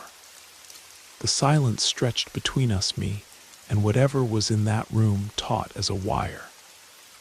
I could feel it there, waiting, patient as only the dead could be. My pulse thundered in my ears. The familiar library felt foreign now, hostile. The shadows between the shelves seemed to writhe and shift, reaching toward me with fingers made of darkness. I should run. I should leave this place and never come back. But my feet refused to move, as if roots had grown from my shoes into the ancient floorboards below. The archive door opened, not all the way, just a crack, but enough for me to see the darkness beyond. And in that darkness, something moved. A whisper escaped from the narrow opening, carried on air that smelled of decay and forgotten years. The voice was different now, not mine, but something older, something that had been waiting in the depths of the library for far longer than I had been alive. "You cannot leave," it said, each word dripping with malice. "You have seen too much." Panic surged through me like electricity. I turned to run, but the main entrance seemed impossibly far away, the distance stretching and warping like a funhouse mirror. Each step I took felt like I was walking through thick mud, slow and exhausting. Behind me, I heard the archive door swing fully open, the hinges screaming like tortured metal. Something emerged from that dark space. I could hear its footsteps, slow and deliberate, following me across the library floor. I reached the entrance and grabbed the door handle, but it wouldn't turn. The brass was ice cold against my palm, and no matter how hard I pulled, the door remained sealed. Trapped. I was trapped. "Why?" I gasped, my voice barely a whisper. The footsteps stopped directly behind me. I could feel its presence, cold and vast, pressing against my back like a physical weight. "Because you touched the forbidden books," it said, and I could hear the smile in its voice. "Because you read the words that should never be spoken. Because you opened the door that was meant to stay closed." The weight of understanding crashed over me. The restricted section, the gate that had been left ajar. I had been drawn there, compelled by something I couldn't name, and I had read from books that were never meant for human eyes. I turned slowly, dreading what I would see. The thing that faced me was no longer trying to appear human. It was tall and gaunt, its skin the color of old parchment, stretched tight over bones that seemed too long, too sharp. Its eyes were holes in its face, dark voids that seemed to swallow light. When it smiled, its mouth opened too wide, revealing teeth like broken glass. "You cannot escape what you have become," it said, reaching toward me with fingers that ended in claws. "You are part of the collection now." I tried to scream, but no sound came. The world around me began to dissolve, the familiar library walls melting like wax, revealing something vast and dark beneath. The floor gave way, and I fell into blackness, my last coherent thought a desperate prayer that this was all a dream. But I knew it wasn't. I woke, or thought I woke, in darkness so complete it felt solid. The air was thick and stale, tasting of dust and forgotten words. I was no longer in the library, but I couldn't tell where I was. The ground beneath me felt like stone, cold and unyielding. I tried to move, but my limbs felt heavy, sluggish, as if I were underwater. When I reached out, my fingers found walls made of something that felt like books, thousands upon thousands of volumes, stretching up into the darkness above. This wasn't just a room, it was a library. A vast, impossible library that existed in the spaces between spaces, in the shadows cast by knowledge itself. And I was trapped within it, another book on an endless shelf, another story that would never be read. The whispers came from everywhere now, the voices of all who had been caught before me, all who had read too much, learned too much, seen too much. They spoke in languages I had never heard, but somehow understood. "Welcome," they said in unison, their voices like the rustle of a million pages. "Welcome to the collection." I tried to stand, but my legs wouldn't support me. When I looked down, I saw why. My feet were dissolving, becoming part of the stone floor, my body slowly merging with the endless library around me. I opened my mouth to scream, but instead of sound, words poured out, words in languages I didn't know, knowledge I had never learned, stories that had never been told. I was becoming a book myself, my consciousness compressed into pages that would sit forever on these impossible shelves. The last thing I remember is the sound of my own voice, reading aloud from the story of my life, while in the distance, something laughed, a sound like paper tearing, like the final page of a book being turned. And then there was only silence, the kind of silence that exists in the deepest part of libraries, where the oldest books wait patiently for readers who will never come, where stories sleep in the darkness, dreaming of the light they will never see again. I became part of that silence, another whisper in the endless collection, another voice calling out to the living world above, warning them, welcoming them, waiting for them to read the words that should never be read, to open the books that should never be opened, to join the collection that grows larger with each passing day. The library is patient. The library is hungry. The library is always waiting for new stories to add to its shelves, and now I am waiting too. Thank you for spending this time with Brad Arrows. We hope the stories whispered through the rain carried you far into your imagination or your dreams. If you're still awake, let us know how you liked the journey. Until next time, stay safe, sleep well, and let the darkness comfort you.